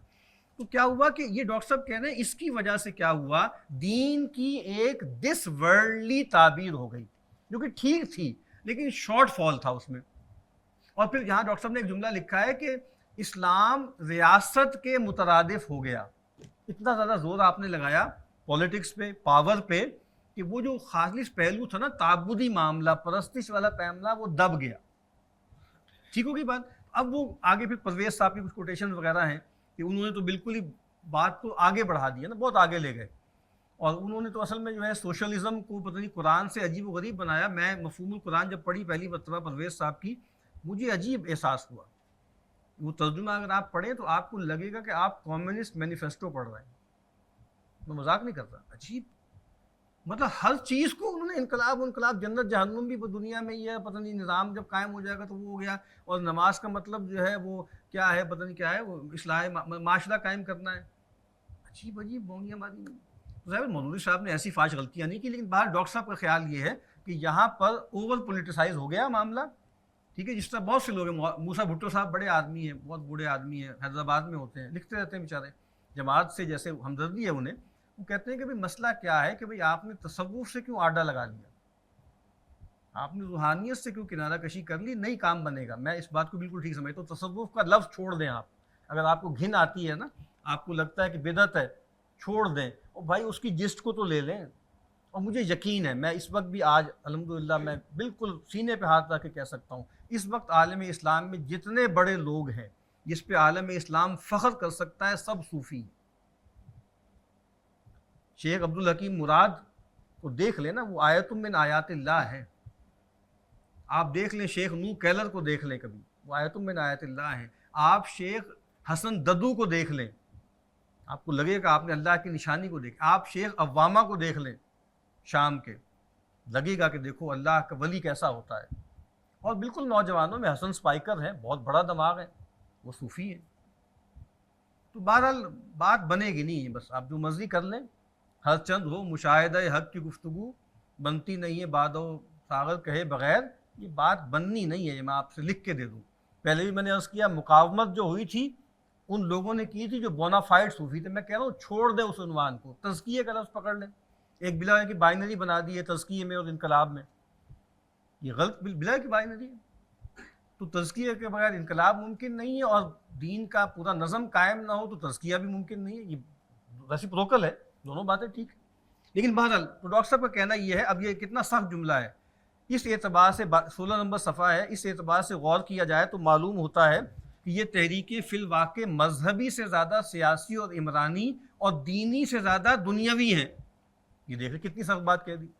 اور لگتا یہ ہے کہ آخری تجزیے میں وہ یہ کہتے ہیں، آپ دیکھو نا، الاسلام هو الحل،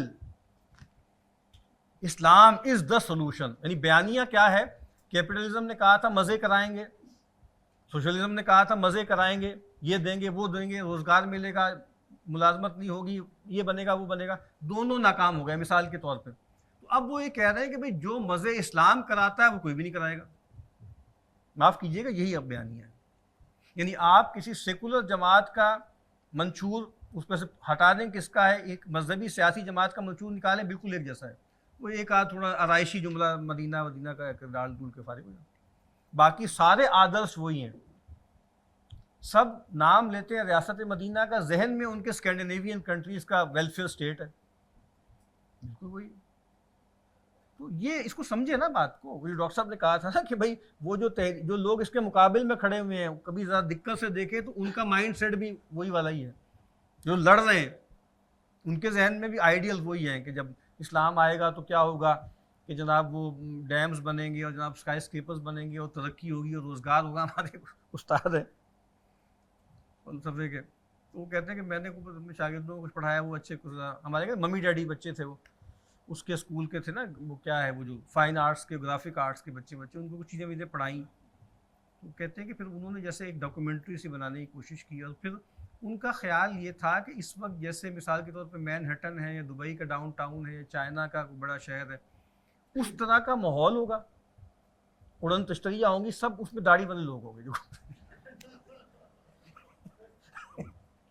یعنی سب کچھ وہی ہوگا، اسے مولوی صاحب رومال شمال ڈال کے اچھے بچے بن کے گھوم رہے ہوں گے. یعنی یہ تصور ہے ہمارا، یہ سب عیاشی کرنی ہے ہم نے، ٹھیک ہے نا، یہ سب عیاشی کرنی ہے، لیکن اللہ اللہ بھی کرنا ہے ساتھ. تو ہمیں تو سمجھ میں نہیں آتی بات کہ بھئی اللہ اللہ کے ساتھ ساری عیاشی کیسے ہو سکتی ہے. تو بہت ادب سے عرض کر رہا ہوں کہ ان تصورات کو ذرا تھوڑا سا غور کر لیں. اس پہ میں نہیں کہتا کہ میرے کہنے پہ بدل دیں، لیکن تھوڑا غور کر لیں. اور آگے انہوں نے وہی میں نے شعر سنا دیا تھا نا کہ لگتا ہے کہ ابھی تک ایکچولائز ہم نہیں کر سکے. اور پھر آگے بڑی سخت بات ڈاکٹر صاحب نے فانی بدایونی کا ایک شعر کہہ دیا ان تحریکوں کے بارے میں. اور میں عرض کر رہا ہوں کہ اب وہ ان کی اپنی جماعت کے بارے میں بھی یہ بات پوری ٹھیک ہے. یہ پورا تجزیہ جو جماعت اسلامی کے بارے میں تھا وہ ان کی اپنی بنائی ہوئی جماعت کے بارے میں بھی صادق آتا ہے. ٹھیک ہے، تو کیا شعر ہے؟ ہم تو فانی جیتے جی وہ میت ہیں بے گور و کفن، غربت جس کو راس نہ آئی اور وطن بھی چھوٹ گئے. اب ڈاکٹر صاحب اب بتا رہے ہیں کہ بھئی کرنا کیا ہے، احیاء اسلام کی شرط لازم. اب ڈاکٹر صاحب کہتے ہیں کہ تجدید ایمان کرنی پڑے گی. بات وہاں سے پکڑیں جو اصل ہے. امام مالک کی طرف بھی منسوب ہے، سیدنا ابوبکر صدیق رضی اللہ تعالیٰ عنہ کی طرف بھی منسوب ہے ایسا قول کہ لا یسلو آخر هذه الامہ الا کما صلح به اولها، کہ اس امت کے آخری حصے کی اصلاح نہیں ہو سکتی مگر اسی طریقے سے جس طریقے سے اس امت کے پہلے حصے کی اصلاح ہوئی تھی. تو کیسے ہوئی تھی؟ وہ ایمان سے ہوئی تھی. اور پھر ڈاکٹر صاحب کا تجزیہ کیا ہے کہ وہ ایمان اصلاً کہاں سے آیا تھا؟ قرآن سے آیا تھا. ظفر علی خان کا شعر ڈاکٹر صاحب بہت پڑھتے تھے، وہ جنس نہیں ایمان جسے لے آئے دکان فلسفہ سے، ڈھونڈے سے ملے گی عاقل کو یا قاری کو یہ قرآن کے سیپاروں میں. تو ڈاکٹر صاحب کہتے ہیں تجدید ایمان کی تحریک چلانی ہوگی. اور میں کہتا ہوں بالکل یہی تجزیہ مولانا الیاس صاحب علیہ رحمہ کا بھی تھا، بالکل یہی تجزیہ تھا. اب لیکن دیکھیں ان کا مسئلہ کیا تھا، انہوں نے ایمان کا ایک بہت اہم وصف پکڑا کہ ایمان کا سب سے پہلا ثمرہ اور پھل اور حاصل کیا ہے؟ توکل. ریاض الصالحین میں جو باب ہے کتاب الیقین والتوکل، یقین اور توکل جڑا ہوا ہے. تو مولانا الیاس علیہ رحمہ نے بالکل ٹھیک بات پکڑ لی. اب دیکھیے سبحان اللہ کیا بڑے آدمی تھے وہ، کیا اللہ والے تھے، آج تک ان کا فیضان جاری ہے. آپ دیکھیے نا کیا وہ بلواتے کیا ہیں، دیکھا نہیں آپ نے کیا وہ وظیفہ کیا ہوتا ہے؟ دکان سے نہیں ہوتا، مکان سے نہیں ہوتا، کھیت سے نہیں ہوتا، کھلیان سے نہیں ہوتا، کاروبار سے نہیں ہوتا، اللہ سے ہوتا ہے، اللہ سے ہوتا ہے، اللہ سے ہوتا ہے، اللہ سے ہوتا ہے. ہر چیز کا اللہ سے ہونے کا یقین پیدا ہو جائے، یہ ایمان نہیں ہے تو کیا ہے؟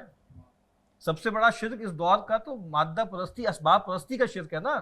سورہ کہف پڑھ لیں جو دو باغ والوں کا قصہ ہے، کتنا صحیح تشخیص کی تھی، اس سے ہوگا، اس سے ہوگا، اس سے ہوگا، اس سے ہوگا. بہت بڑے بڑے سیٹھ اور بہت بڑے بڑے پروفیسر اور پتہ نہیں اربوں پتی لوگ بھی نکل جاتے ہیں سال سال کے لیے. بس وہ تنقید ہو سکتی ہے، وہ ڈاکٹر صاحب بھی کریں گے آگے، لیکن کچھ ہے تو صحیح نا بھائی. سب چھوڑ چھاڑ کے نکل جانا کوئی آسان بات ہے؟ مطلب ہمارے پاس آتی رہتی مائیں سب کچھ، بچہ آوارہ ہو گیا، ایتھیسٹ ہو گیا، ہمیں سمجھ کچھ نہیں آتی. ہم تو نہیں کہہ سکتے ایک سال کورس میں بھیج دیں. کون سی خانقاہ چل رہی ہے ابھی وہاں بھیج دیں صوفی صاحب کے پاس، تبلیغ میں بھیج دیں. تیر بہرب نسخہ ہے، ممکن نہیں ہے کہ سیروزہ بھی لگا کر آئے اور بالکل ویسا آئے. ایک مطلب انہوں نے موبائل کر دیا خانقاہوں کو، موبائل خانقاہیں ہیں. بھئی آپ مسجد میں رہ رہے ہیں، آپ کو شرم بھی آئے گی نا اس کو گندا کنٹینٹ دیکھتے ہوئے. گالی بھی نہیں بکے گا، کوئی ذکر وکر بھی کر لے گا. پھر وہ تھاں جیسے گلی گلی جا رہا ہے تو بس آدمی جیسے کہتے ہیں نا کہ آن والی تھاں پہ آ جاتا ہے. کبھی دیکھیے ارب پتی لوگ ایسے کھڑے ہو کے ایسے ہاتھ باندھ کے لوگوں کی باتیں سن رہے ہوتے ہیں. یہ کوئی معمولی بات تھوڑی ہے بھائی، جو کمیاں کوتاہیاں وہ ہوں گی اپنی جگہ، لیکن یہ کوئی غیر معمولی بات ہے، فینومینن آج تک بھی چل رہا ہے. تو کہنے کا مطلب یہ ہے کہ اچھا ڈاکٹر صاحب نے اس کو ایسے دیکھا کہ بھائی ایمان ہوگا، لیکن ایمان کہاں سے آئے گا؟ قرآن سے آئے گا. اور پھر ڈاکٹر صاحب نے کہا کہ وہ تحریک چاہیے، اور تحریک ہو چکی ہے، وہ چل رہی ہے. اور تبلیغی جماعت نام لیا انہوں نے. یہ تبلیغی جماعت الحمدللہ ایک جماعت ہے کہ جس کے نفس گرم ہے اور ایسے لوگ ہیں مرشدین ہیں ان کے ذریعے دعوت ایمان پھیل رہی ہے۔ اب یہاں سے ڈاکٹر صاحب کا ایک گریز ہے کہ ڈاکٹر صاحب کو مسئلہ کیا ہے اس تحریک سے۔ ایک تو یہ ہے کہ وہ میسز کو ایڈریس کر رہی ہے۔ وہ جو ڈاکٹر صاحب کہتے ہیں کہ سماج نہیں بدلتا جب تک کہ انٹلیکچوئل ایلیٹ نہ بدلے، جو شروع میں بات ہوئی تھی، ایک ایلیٹ ہے جو رنگی گئی ہے، اور وہ ایلیٹ ڈاکٹر صاحب مثال دیتے تھے انسانی جسم کی اور برین کی۔ انسانی جسم کا کتنا وزن ہے اور بھیجے کا کتنا وزن ہے؟ بہت ہی تھوڑا ہے، لیکن وہ برین کنٹرول کرتا ہے پورے جسم کو۔ ایسے ہی سماج میں کروڑوں لوگ ہوتے ہیں، چند ہزار لوگ ہوتے ہیں کہ جو کنٹرول کرتے ہیں، پیپل ہو میٹر۔ جو انٹلیکچوئل ایلیٹ ہے اس میں ظاہری بات ہے، ایلیٹ کب کئی لمبی تحصیل ہے، موقع نہیں ہے اس کا، اس میں سیاست دان بھی ہے، اس میں جج بھی ہیں، ان میں صحافی بھی ہیں، ان میں دانشور بھی ہیں، ان میں پروفیسر بھی ہیں، ان میں بڑے بڑے ارب پتی تاجر بھی ہیں، یہ سب ایلیٹ ہے۔ اب ایلیٹ صرف انٹلیکچوئل ایلیٹ نہیں ہے، دیکھیں نا اس وقت تو آپ کو پتہ ہے سب سے زیادہ لوگ کس سے متاثر ہو رہے ہیں؟ ٹک ٹاکر سے متاثر ہو رہے ہیں، یعنی وہ بدترین خلائق جو ہیں وہ انفلوئنسر بن گئے کہ نہیں بن گئے؟ کروڑوں روپے چھاپ رہے ہیں، لاکھوں ان کے سبسکرائبر، بدترین خلائق ہیں وہ، بے غیرتی اور بے حیائی میں ید طولہ رکھتے ہیں، اور سب سے بڑے وہ انفلوئنسر ہیں۔ تو یہ معاملہ کیا ہے کہ یہ ان کو جیسے بدلنا ہوگا، اور اس کو بدلنے کے لیے کون سا ایمان پیدا کرنا ہوگا؟ ڈاکٹر صاحب کہتے ہیں شعوری ایمان، ٹھیک ہے، مطلب ایمان ود این انٹلیکچوئل ٹچ۔ اور وہ یہ کہتے ہیں کہ بھائی اقبال نے اس کی خطبات ہیں، اس کا پری فیس کا پہلا جملہ یہی ہے، Islam is a religion which emphasizes deeds rather than ideas۔ Ideas کی نسبت ڈیڈز، اعمال پہ زیادہ توجہ ہے، اگرچہ یہ بات ٹھیک نہیں ہے، آئیڈیاز پہ ہی توجہ ہے، ایمان بھی تو آئیڈیا ہی ہے نا ایک، تو زیادہ اہمیت ایمان کی ہے، عمل کی تو نہیں ہے نا، ٹھیک ہے بہرحال۔ تو لیکن کہتے ہیں کہ ایک طبقہ ایسا ہوتا ہے کہ جب تک آئیڈیاز کے لیول پر ان کو کنونس نہ کیا جائے وہ عمل بھی نہیں کرتے، اور پیپل ہو میٹر وہ لوگ ہوتے ہیں۔ اب ڈاکٹر صاحب کا تجزیہ یہ ہے کہ بھائی ان کو مسخر کرنا ہے، ان کو مسخر کرنا ہے، اس کے لیے شعوری ایمان کی ایک دعوت قرآن کی بنیاد پر چلائی جائے۔ ٹھیک ہوگی بات؟ یہ ڈاکٹر صاحب کہہ رہے ہیں۔ اور تبلیغی جماعت پہ جو ان کے دو بڑے اعتراض تھے نا، ایک تو اعتراض وہی ہے کہ بھائی مطلب قرآن مرکز میں نہیں ہے، ٹھیک ہے، ایک اصلاحی نصاب ہے وغیرہ وغیرہ، وہ ان کا اعتراض ہے، وہ صحیح ہے غلط ہے اس کو چھوڑ دیں۔ دوسرا یہ ہے کہ ان کے ہاں امر بالمعروف کا تو بہت چرچا ہے، نہیں المنکر اتنا نہیں ہے، یہ بھی ویلڈ ہے، ٹھیک ہے۔ ان کا کہنا یہ ہے کہ بھائی بلا وجہ میں برائی کا ذکر کیوں کرنا، پورا ان کا ایک تھیسس ہے کہ بھائی بلا وجہ میں اندھیرے کا ذکر کرنا چھوڑو، روشنی پھیلاؤ، اندھیرا خود بخود ختم ہو جائے گا۔ اب اس میں ایک فلا ہے اس بیانیے میں، بھائی پہلے یہ تو بتاؤ نا کہ اندھیرا ہے کیا، ہے نا بھائی، آپ باطل کا بتائیں تو صحیح نا، شر کا بتائیں تو صحیح۔ اس وقت آپ مارکیٹوں میں چلے جائیں، بڑی بڑی مارکیٹوں میں بڑے بڑے حاجی نمازی اکثر ایسے ٹرانزیکشنز کر رہے ہیں جو حرام ہیں، ان کو پتہ ہی نہیں، یعنی ایک سٹہ فروش کرنے والے سے لے کر اسٹاک ایکسچینج میں بیٹھا ہوا اور ایک جو ہے ٹیکسٹائل میل والا، کتنے ہی نارمز ایسے ہیں واضح حرام ہیں، اور وہ تبلیغ میں بھی جاتے ہیں، کیونکہ وہ سسٹم میں اتنا انگرینڈ ہے، پتہ ہی نہیں کہ فارورڈ سیلنگ کیا ہوتی ہے، اور جناب چیزوں کو پوزیس کیے بغیر آپ بیچ نہیں سکتے، 100 باتیں ہیں نا۔ تو بھائی آپ بتائیں گے تو پتہ لگے گا نا، پہلے آپ منکر کا منکر ہونا تو واضح کریں نا، تبھی تو لوگ رکیں گے نا۔ ہو سکتا ہے کہ منکر کو معروف کے طور پہ جو ہے قبول کر رہے ہیں، تو بہرحال یہ ایک فلا ہے، لیکن جو اس کی عظمت ہے وہ ڈاکٹر صاحب نے قبول کیا۔ اب کرنے کا اصل کام کیا ہے؟ تو کہتے ہیں ایک زبردست علمی تحریک اٹھے، سوسائٹی کے اعلیٰ ترین طبقے اور معاشرے کے ذہین ترین عناصر میں جیسے وہ انقلاب برپا کر دیں، ایمان کی جوت جگائے۔ اور یہ دیکھیں کتنی اہم بات پیج نمبر 21 میں انہوں نے کہی ہے، 5ویں 6ٹھی لائن میں، بہت اہم بات ہے۔ اس وقت ابھی یہ بات اتنی ویلڈ نہیں تھی 67 میں جتنی 2025 میں ہے۔ ساتھ یہ بھی واضح رہنا چاہیے کہ چونکہ موجودہ دور میں فاصلے بے معنی ہو کر رہ گئے ہیں اور پوری نوع انسانی ایک کنبے کی حیثیت اختیار کر چکی ہے، لہٰذا علمی سطح کا تعین کسی ایک ملک کے اعتبار سے نہیں بلکہ پوری دنیا کے اعلیٰ ترین معیار کے مطابق کرنا ہوگا۔ آج تو یہ بات بہت ہی ویلڈ ہے، بھکر کے لڑکے، دادو کے لڑکے، موضوع میں رہنے والے، پنڈوں میں رہنے والے، وہ ایتھیسٹ ہو رہے ہیں۔ کیوں؟ بس جہاں وائی فائی آ گیا تو قصہ ختم ہو گیا، ہر چیز ایکسپوز ہو گئی، یعنی گندگی بھی ہر طرح کی، یعنی شہوات والی بھی اور شبہات والی بھی، ہر کانٹینٹ کھلا ہوا ہے، گروپس بنے ہوئے ہیں، اپنی اپنی کہانیاں شیئر کر رہے ہیں، یہ کر رہے ہیں وہ کر رہے ہیں. تو اب تو ظاہری بات ہے کہ بھائی مثال کے طور پہ برٹن رسل سے ٹکر لینی ہوگی نا آپ کو، ڈاکنگ سے لینی ہوگی، ہراری سے لینی ہوگی، جو یہ جو ائمۃ الکفر ہیں، انہوں نے اب چونکہ صاحب انہی کا رٹا لگایا ہوا یہاں کے لوکل لوگوں نے. تو اب آپ یہاں کے لوکل لوگوں کو ہٹ کیوں کر رہے ہیں بیچارے؟ وہ تو گویا وہی بتا رہے ہیں کہ بھئی بوزنا کو میں کیا داد دوں رقص کی، مداری کو شاباش دیں. تو مداری کو پکڑے نا، وہ جو ہمارے یہاں محاورہ ہے کہ چور کو نہ پکڑو، چور کی ماں کو پکڑو، نانی کو پکڑو. تو نانیاں تو وہیں بیٹھی ہوئی نا ساری سب کی، جو ہمارے مختلف لوگ ہیں، میں نام لینے کی ضرورت نہیں ہے ان کی، جو اچھل کود کر رہے ہیں، ان کے پیچھے وہ پورا بیانیہ ہے، وہ بنا بنایا ان کے پاس موجود ہے، کوئی محنت کرنے کی ضرورت تو کوئی نہیں. تو اب آپ کو جو ٹکر دینی ہے تو اب آپ کو ان کی سطح پر بات کرنی ہوگی. ٹھیک ہوگی بات؟ اچھا جی، اب کہتے ہیں کرنا کیا ہوگا. اور یہاں پہ ایک جملہ ہے جو بہت سخت ہے اور باہر لمحہ فکریہ بھی ہے، پیج نمبر 21 کے مڈل میں ہے. اگرچہ یہ بالکل صحیح ہے کہ یہ کام انتہائی کٹھن اور سخت محنت طلب ہے، لیکن یہ بھی ایک ناقابل تردید حقیقت ہے کہ، اب یہ جملہ سنیے گا ذرا، یہ جو علمی کام ہے، یہ جو ایلیٹ کو مسخر کرنا ہے، اگر آپ نے یہ کام نہ کیا، اب ڈاکٹر صاحب کا اپنا جملہ ہے، میرا جملہ نہیں، اس کے بغیر اسلام کی نشأت ثانیہ کے خواب دیکھنا جنت الحمقاء میں رہنے کے مترادف ہے. You are living in a fool's paradise. نعرے وارے لگا کے ادھر ادھر سے کر کے، کوئی ہنگامے کر کے، کوئی بلوا کر کے، کوئی نشأت ثانیہ اسلام کی گلوبل کو چھوڑ دیں. بھائی آپ کسی ایک وطن میں بھی یہ نہیں کر سکتے. یہ کام کرنا پڑے گا.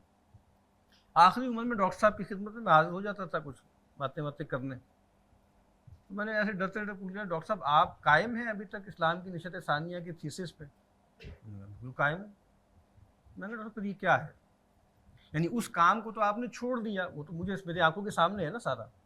وہ سادہ پروجیکٹ تھا، ڈاکٹر صاحب نے کہا نہیں ہوگا. مطلب بہت بندے تیار کیے اور کئی لوگ باہر گئے پی ایچ ڈی کرنے، یہ کر آ کے وہ سب غلط ہو گیا، کچھ بھی نہیں ہوا. تنظیم اسلامی نارتھ امریکہ اس وقت ہوتی تھی جو اب بعد میں آیونا بن گئی، کتنے ہی لوگ گئے اور بس وہ بلیک ہول میں اکیڈیمیا کے غرق ہو گئے. کون سا انقلاب اور کون سی خلافت. اب ہمارے دوست تھے، ہمارے ساتھ ہوتے تھے، مہان مرزا، اور وہ ایسی باتیں کرتے تھے کہ کٹیا میں رہیں گے اور جناب خیموں میں رہیں گے، اور خواب دیکھتے تھے. تو مہان مرزا کو جو جانتا ہے وہ جانتا ہے. تو اب وہ مدرسہ ڈسکورس کے جو ہے وہ لیڈ وہ بن گئے تھے وغیرہ وغیرہ. اب مطلب کئی سال بعد آئے ڈاکٹر صاحب سے ملنے، میں بھی حاضر تھا. تو وہ ڈاکٹر صاحب نے کوئی فطرت کی بات کر دی، ہیومن نیچر. ہیومن نیچر کیا ہوتی؟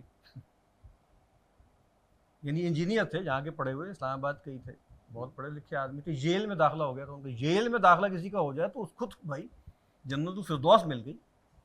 اور پتہ نہیں یہ نوجوان اسلام کی نشست. اور میں تو کتنے نام لے سکتا ہوں، ہمارے اپنے ساتھ کے لوگ تھے. کچھ بھی نہیں ہوا، ختم ہو گیا سارا قصہ. تو مطلب وہ تو جو میر نے کہا تھا، عشق ایک میر بھاری پتھر ہے، کب یہ تجھ ناتواں سے اٹھتا ہے. ڈاکٹر صاحب نے خود ایسے اس کو چوم کے رکھ دیا. یعنی اس پورے پروجیکٹ کو جہاں ذکر جس کا ہو رہا ہے، ڈاکٹر صاحب نے خود اعتراف کر لیا تھا کہ یہ ہم نہیں کر سکے. تو میں نے ڈاکٹر صاحب سے کہا کہ پھر وہ آپ نے تو یہ کہا تھا کہ میں نے یہ تو بات نہیں کہی، میں زیادہ جملہ تو نہیں کر رہا. میں نے کہا کہ بھائی آپ نے تو کہا تھا کہ یہ شرط ہے اس کی، انقلاب کی یا جو کچھ بھی ہے. نشأت ثانیہ تو بہت بڑی چیز ہے نا، وہ تو گلوبل سطح پہ ہے. انقلاب بھی نہیں آنا پاکستان میں.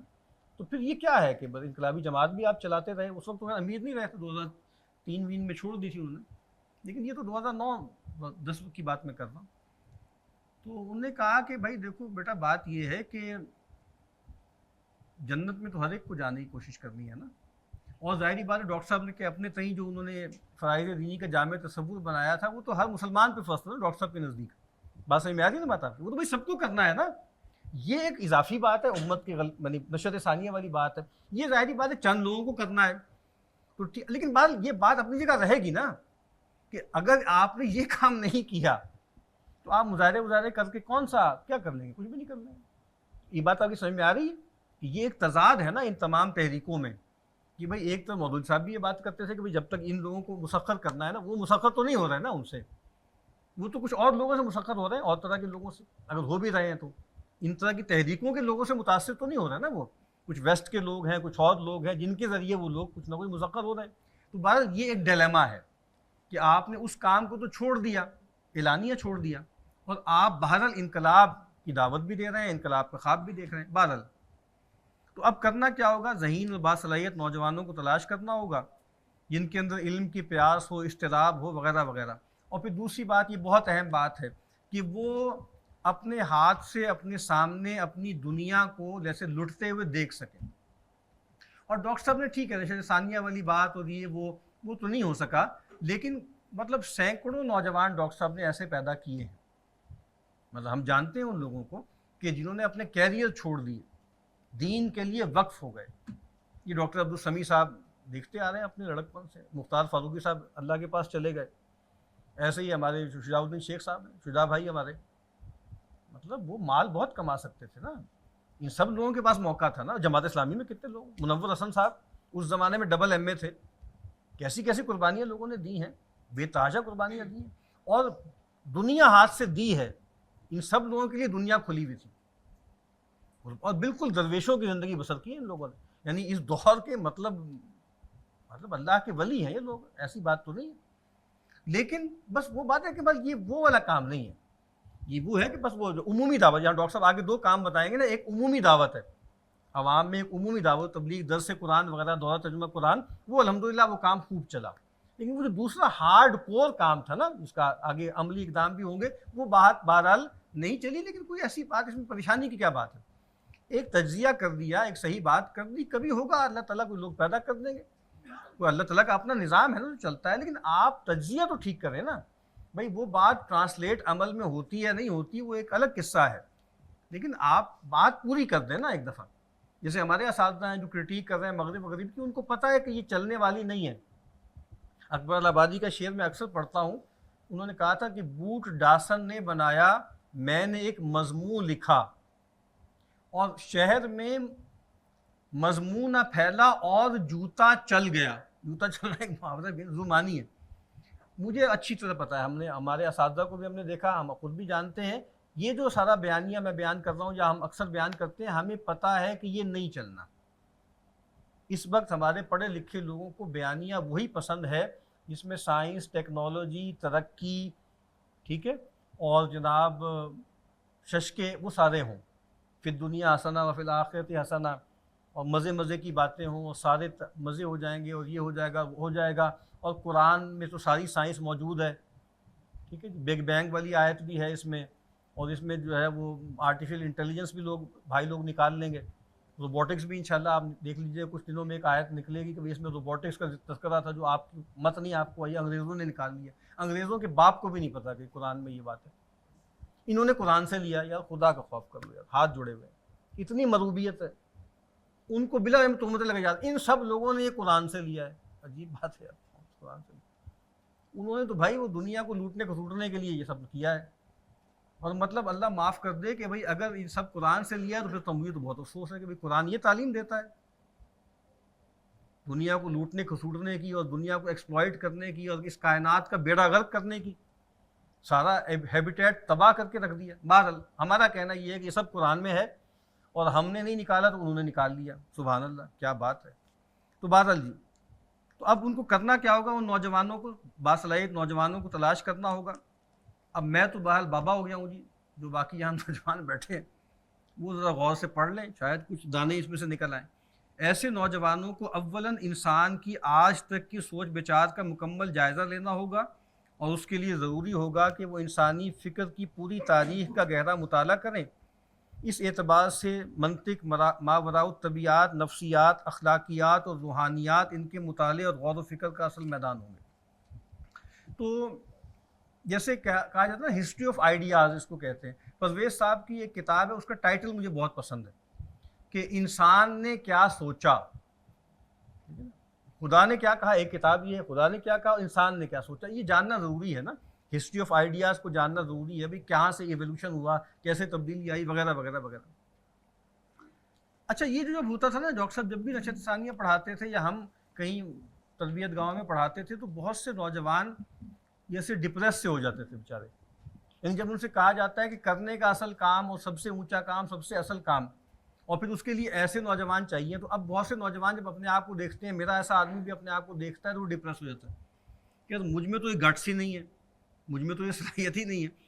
اب میں جو دریاں وریاں لگا رہا ہوں، یہ جو میں کھانا وانا کھلا رہا ہوں، یہ جو میں پمفلٹ تقسیم کر رہا ہوں، یہ جو میں مظاہرے میں چل رہا ہوں، یہ پتہ نہیں اس کا کوئی فائدہ بھی ہے کہ نہیں. یہ بات آپ سمجھ میں آ رہی ہے؟ یعنی ایک جیسے ڈپریشن ہونے لگتا ہے نا.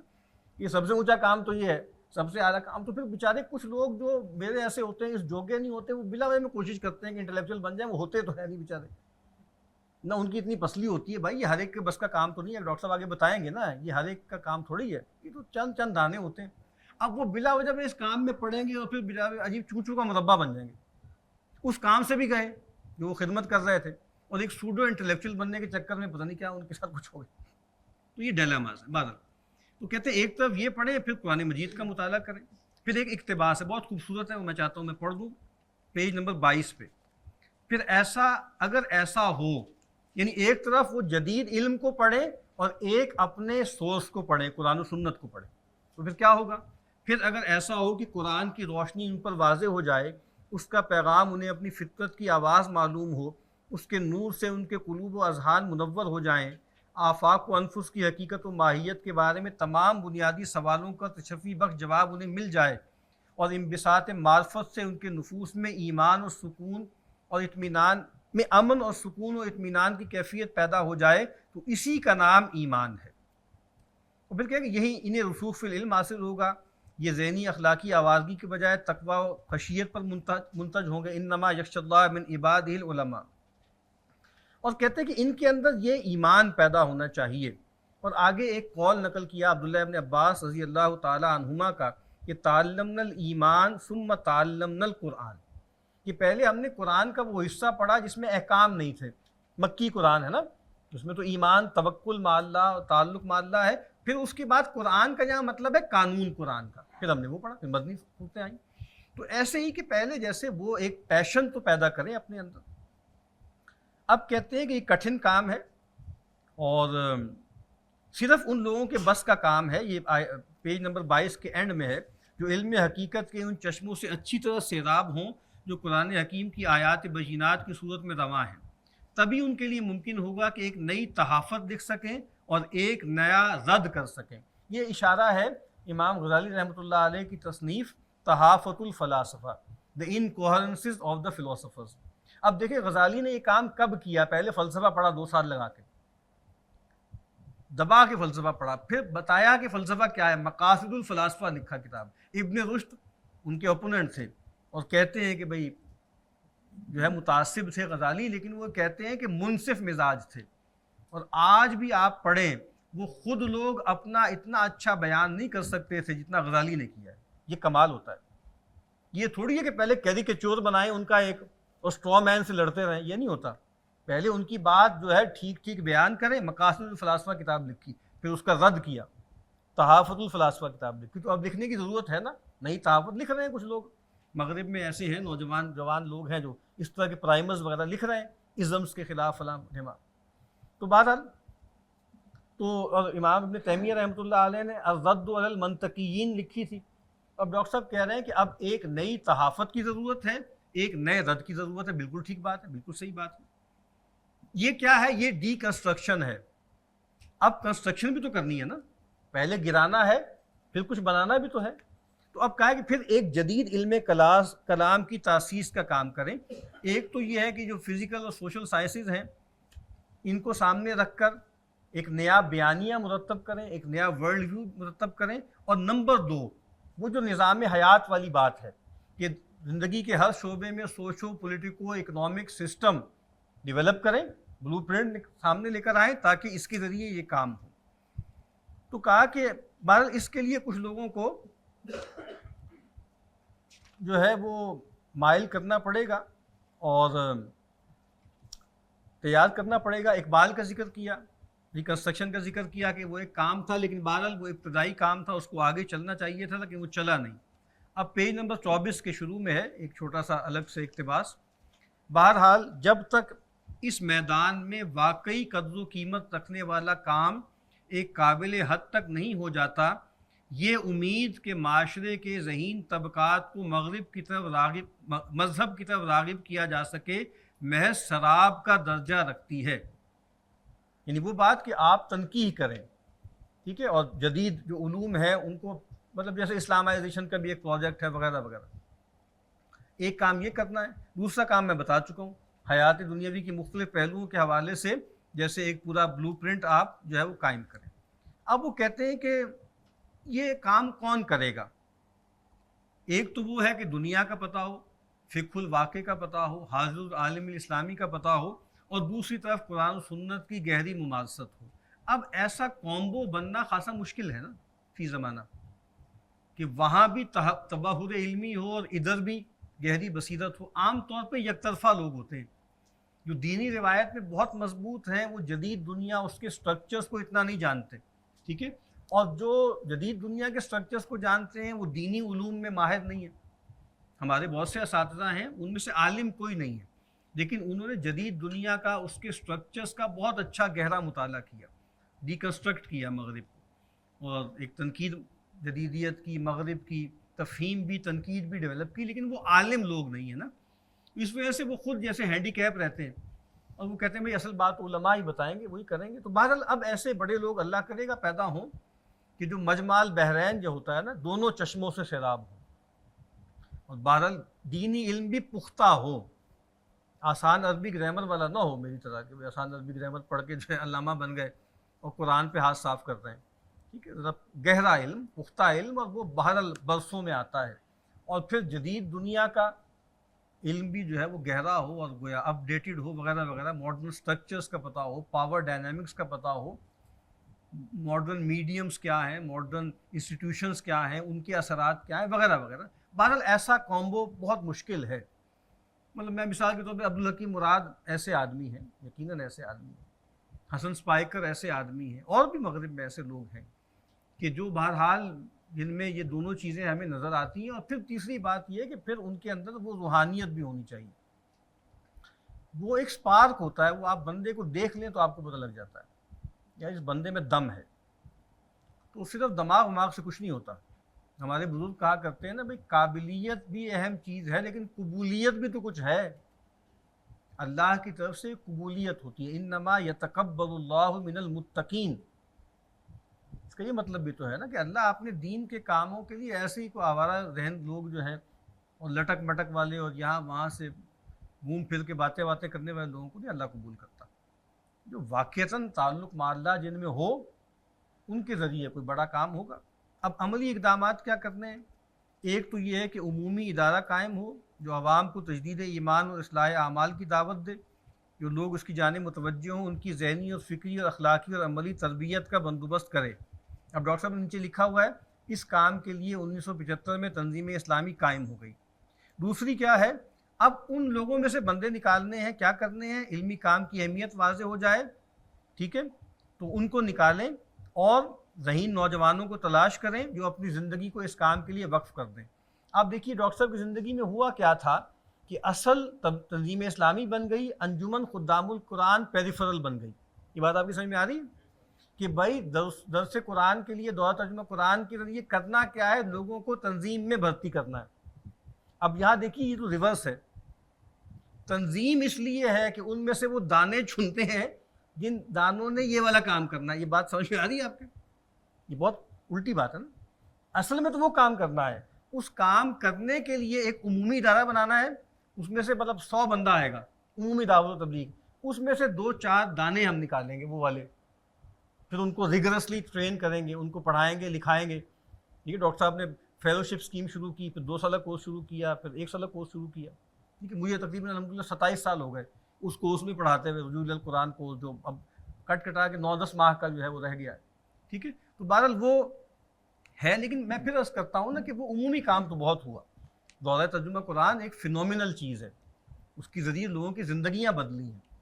اور لاہور میں بھی ہے، کراچی میں بہت بڑے بڑے اجتماعات ہوتے ہیں، 2,500-3,000 ہزار لوگ اس میں شریک ہوتے ہیں، اور وہ ایک غیر معمولی تجربہ ہے جس سے لوگ گزرتے ہیں.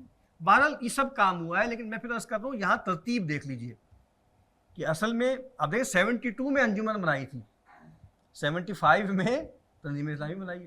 تقدیم و تاخیر کا بھی فرق ہے نا. تو میں یہ عرض کر رہا ہوں کہ اب بہرحال الٹا ہے کہ انجمن کے یعنی اگر ہے بھی تو اس کے ذریعے تھوڑا بہت انجمن اس وقت کیا بن چکی ہے اللہ ماشاء اللہ. ڈاکٹر صاحب کا جو ذخیرہ علمی ہے اس کا ایک پبلشنگ ہاؤس ہے بیسیکلی. پہلے وہ آڈیو ویڈیو ہوتی تھی, پھر وہ سی ڈیز آ گئی, اب ختم ہو گیا, اب سب جو ہے وہ مطلب یوٹیوب چینلز وغیرہ ہیں, کتابیں چھاپ رہے ہیں اور یہ والے کورسز کرا رہے ہیں, اردو القرآن کورسز. ٹھیک ہے, تو اور وہ میں نے عرض کیا کہ اس کا اسکوپ, اس کا اسپین لمیٹڈ ہے. ٹھیک ہے, اور وہ ڈاکٹر وہ تعلیم بالغاہ ہے, بیسک دین کا جو علم ہے وہ دیا جا رہا ہے. بعد یہاں ڈاکٹر صاحب دوسری بات کر رہے ہیں, تو کہا کہ سعید روحوں کو تلاش کریں جو لوگ جو ہے اپنے آپ کو وقف کر دیں قرآن مجید کی خدمت کے لیے. آگے حدیث بھی نقل کی, خیرکم من تعلم القرآن وعلمہ. ٹھیک ہے, ان لوگوں کو تلاش کیا جائے. نمبر 2, ایک قرآن اکیڈمی کا قیام عمل میں لایا جائے. 77 میں قرآن اکیڈمی لاہور میں قائم ہو گئی, پھر اس کی بطن سے کراچی میں, ملتان میں, جھنگ میں, ٹھیک ہے, اور فیصل آباد میں, پشاور میں, ٹھیک ہے, اور اکیڈمیاں پیدا ہوئیں. یہ اکیڈمی کیا کام کرے گی؟ جو ایک طرف علوم قرآنی کی عمومی نشر و اشاعت کا بندوبست کرے تاکہ قرآن کا نور عام ہو, اس کی عظمت لوگوں پہ آشکارا ہو, اور دوسری طرف ایسے نوجوانوں کی تعلیم و تربیت کا اہتمام کریں, وہی نوجوان جو بیک وقت علوم جدیدہ سے بھی بہرہ ور ہوں اور قرآن کے علم و حکمت سے بھی براہ راست آگاہ ہوں, تاکہ متذکرہ بالا علمی کاموں کے لیے راہ ہموار ہو سکے. ٹھیک ہے, وہ ایک بات کہ بھائی دونوں طرح سے ان کو ٹرین کیا جائے. تو میں عرض کر رہا ہوں نا کہ یہ پروجیکٹ نہیں چل سکا. پارٹ 1 بھی ہو رہا ہے, پارٹ 2 ہم نے یہ خود ہی شروع کیا تھا وہاں پہ لاہور میں سب سے پہلے, پھر کراچی میں بھی ہوا, یہاں بھی ہوا. تو بہرحال وہ اور چیز ہے, اور وہ بہت مفید چیزیں ہیں ساری, لیکن یہ والا جو کام تھا یہ بہرحال نہیں ہو سکا. اور ڈاکٹر صاحب نے اس کا اعتراف کیا ہے, اس میں کوئی شرم کی بات نہیں ہے, جھیپنے کی بات نہیں. تو کہتے ہیں کہ یہ جو علوم قرآنی کی عمومی نشر و اشاعت کا اہم ترین نتیجہ یہ نکلے گا کہ عام لوگوں کی توجہات قرآن حکیم کی طرف مرکوز ہوں گی, ذہنوں پر اس کی عظمت کا نقش قائم ہوگا, دلوں میں اس کی محبت جا گزری ہوگی. اب دیکھیں ڈاکٹر صاحب نے کی جو اصل خدمت ہے نا وہ لوگوں نے یاد رکھی. جب ڈاکٹر صاحب 2010 میں دنیا سے گئے تو ان کے مخالفین تھے, ان کو ماننے والے سب نے کیا کہا؟ کیا یہ کہا کہ کوئی انقلابی لیڈر دنیا سے چلا گیا؟ بات صحیح میں آ رہی ہے آپ کے؟ ایک خادم قرآن دنیا سے چلا گیا. اور کیا خادم قرآن تھے وہ؟ تو جو ان کا کام تھا نا وہی تاریخ میں زندہ رہے گا, جو اصل پروفاؤنڈ کام تھا. دوسرا ان کا بڑا کام کیا ہے؟ وہ سماج سدھار کا ہے. رسومات کے بارے میں جو انہوں نے خدمت کی, ہم تو اس خاندان سے تعلق رکھتے ہیں, کیسی کیسے بائیکاٹ جھیلے ہیں, اپنے بہن بھائیوں کو سے کٹے ہیں ڈاکٹر صاحب. آپ کو تو پتہ ہی نہیں کیا کیا کچھ ہوا ہے, لیکن آج ہزاروں لوگ اس کا فیض حاصل کر رہے ہیں, بلکہ لاکھوں لوگ اس کا فیض حاصل کر رہے ہیں. شادی بیاہ کی رسومات اور باقی سارے کام جو ڈاکٹر صاحب نے کیے بہت پھیلے ہیں, بہت عام ہوئے.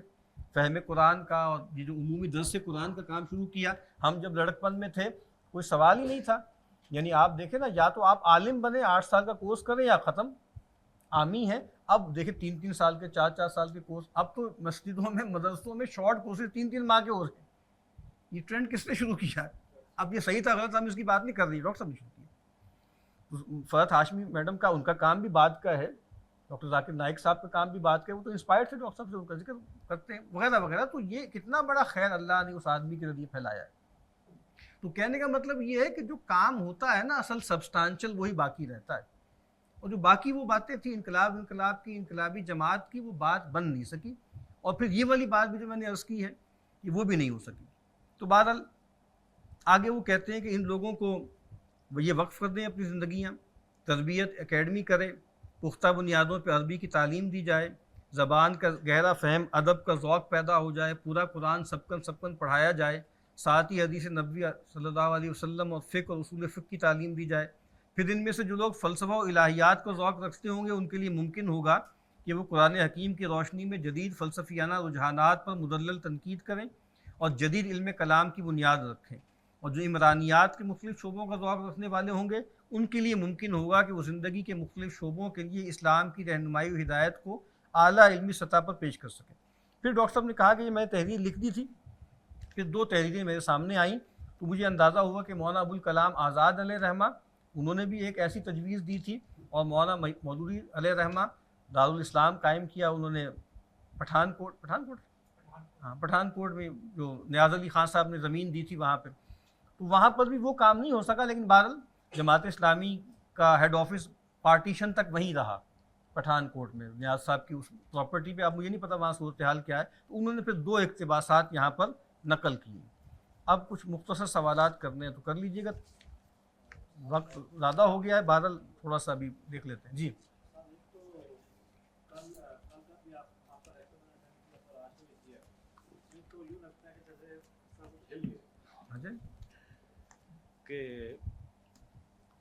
کہ اب ذرا اب استاد ہمارے لیے جتنا میں آپ کی بات سے سمجھا ہوں کہ بس مطلب ہم نماز پڑھیں، اپنی تسبیح کریں، مصلی پہ ٹائم گزاریں اور امام مہدی کا انتظار کریں. اور دوسری بات یہ کہ معذرت کے ساتھ کہ آپ کی جتنی بات سنی اس سے تھوڑی نا امیدی پھیلی ہے، لیکن آپ نے خود اس کا ذکر کیا. اس کو کیا سمجھیں کہ سلوشن کوئی نہیں ہے، یا وہ جیسے کہتے ہیں کہ اس کو کیا سمجھیں کہ یا کوئی سلوشن نہیں ہے، یا یہ کہیں کہ عمر نال بندہ رہ جاتا ہے.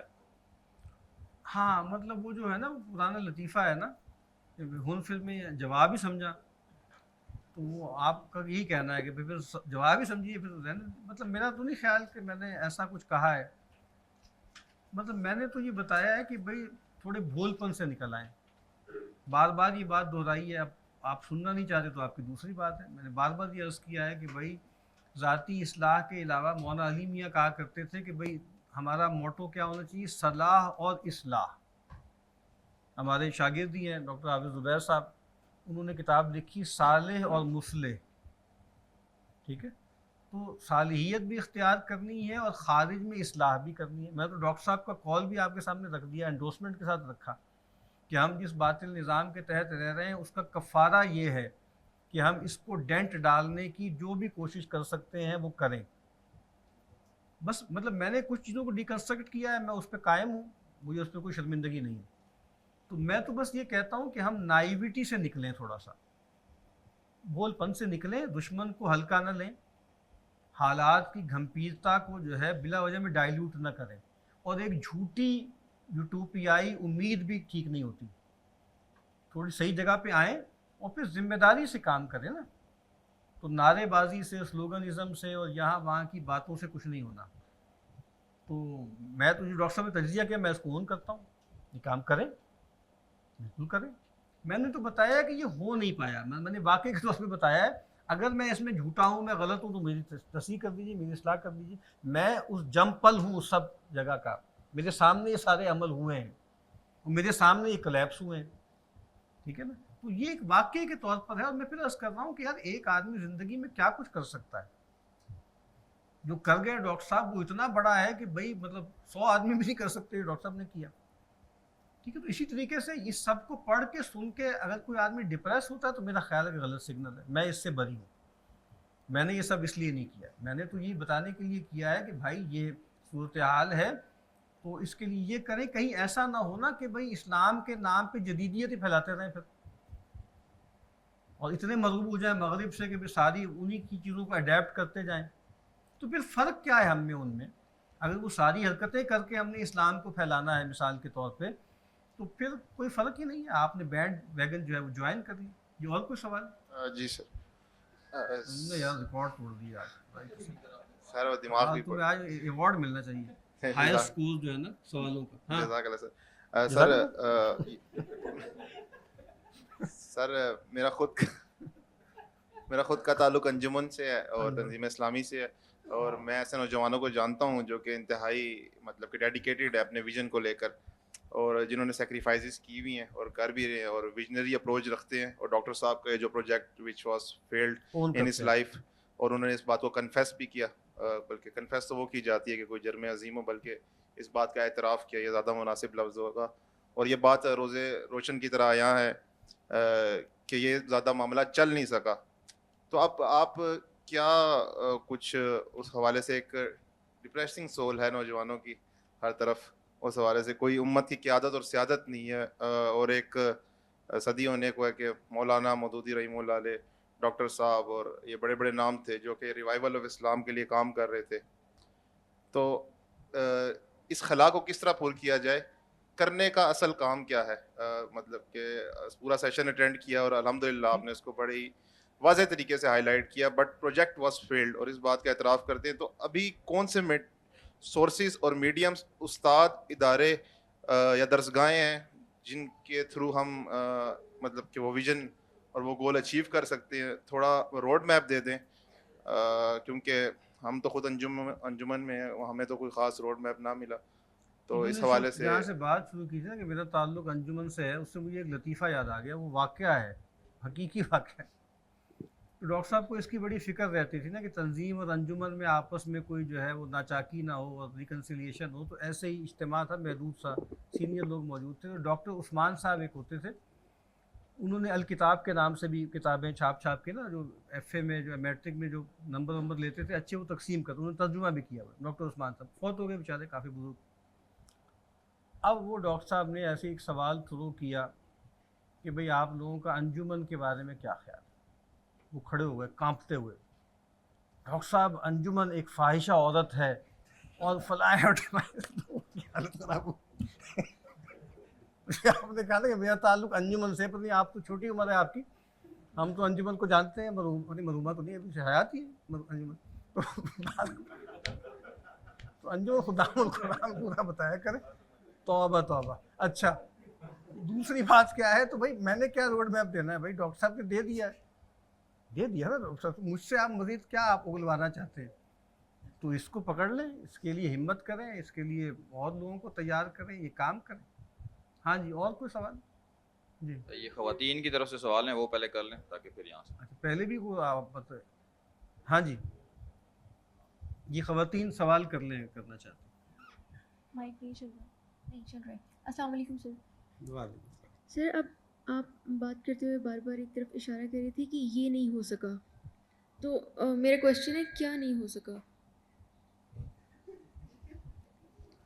کیا مطلب, کیا سولوشن کی بات کر رہے ہیں؟ نہیں سولوشن نہیں, سولوشن سے پہلے آپ بار بار اشارہ کر رہی تھی کہ یہ کام ہو نہیں سکا, جس کی طرف ڈاکٹر اشارہ کرتے رہے, جس کو وہ ویژن ہے, جس کا وہ ویژن رکھتے تھے, تو وہ کیا چیز ہے, کیا نہیں ہو سکا؟ اچھا کیا نہیں ہو سکا. ہاں مطلب وہ لوگ نہیں پیدا ہو سکے نا جو یہ علم دین میں گہرائی پیدا کریں اور جدید علم میں گہرائی پیدا کریں اور اس کا رد کریں خالص علمی سطح پہ. تو ایسی تو کوئی تصنیف سامنے نہیں آئی, اور ڈاکٹر صاحب نے بھی اس کے بارے میں بتایا کہ جی ایسا ہم نہیں کر سکے.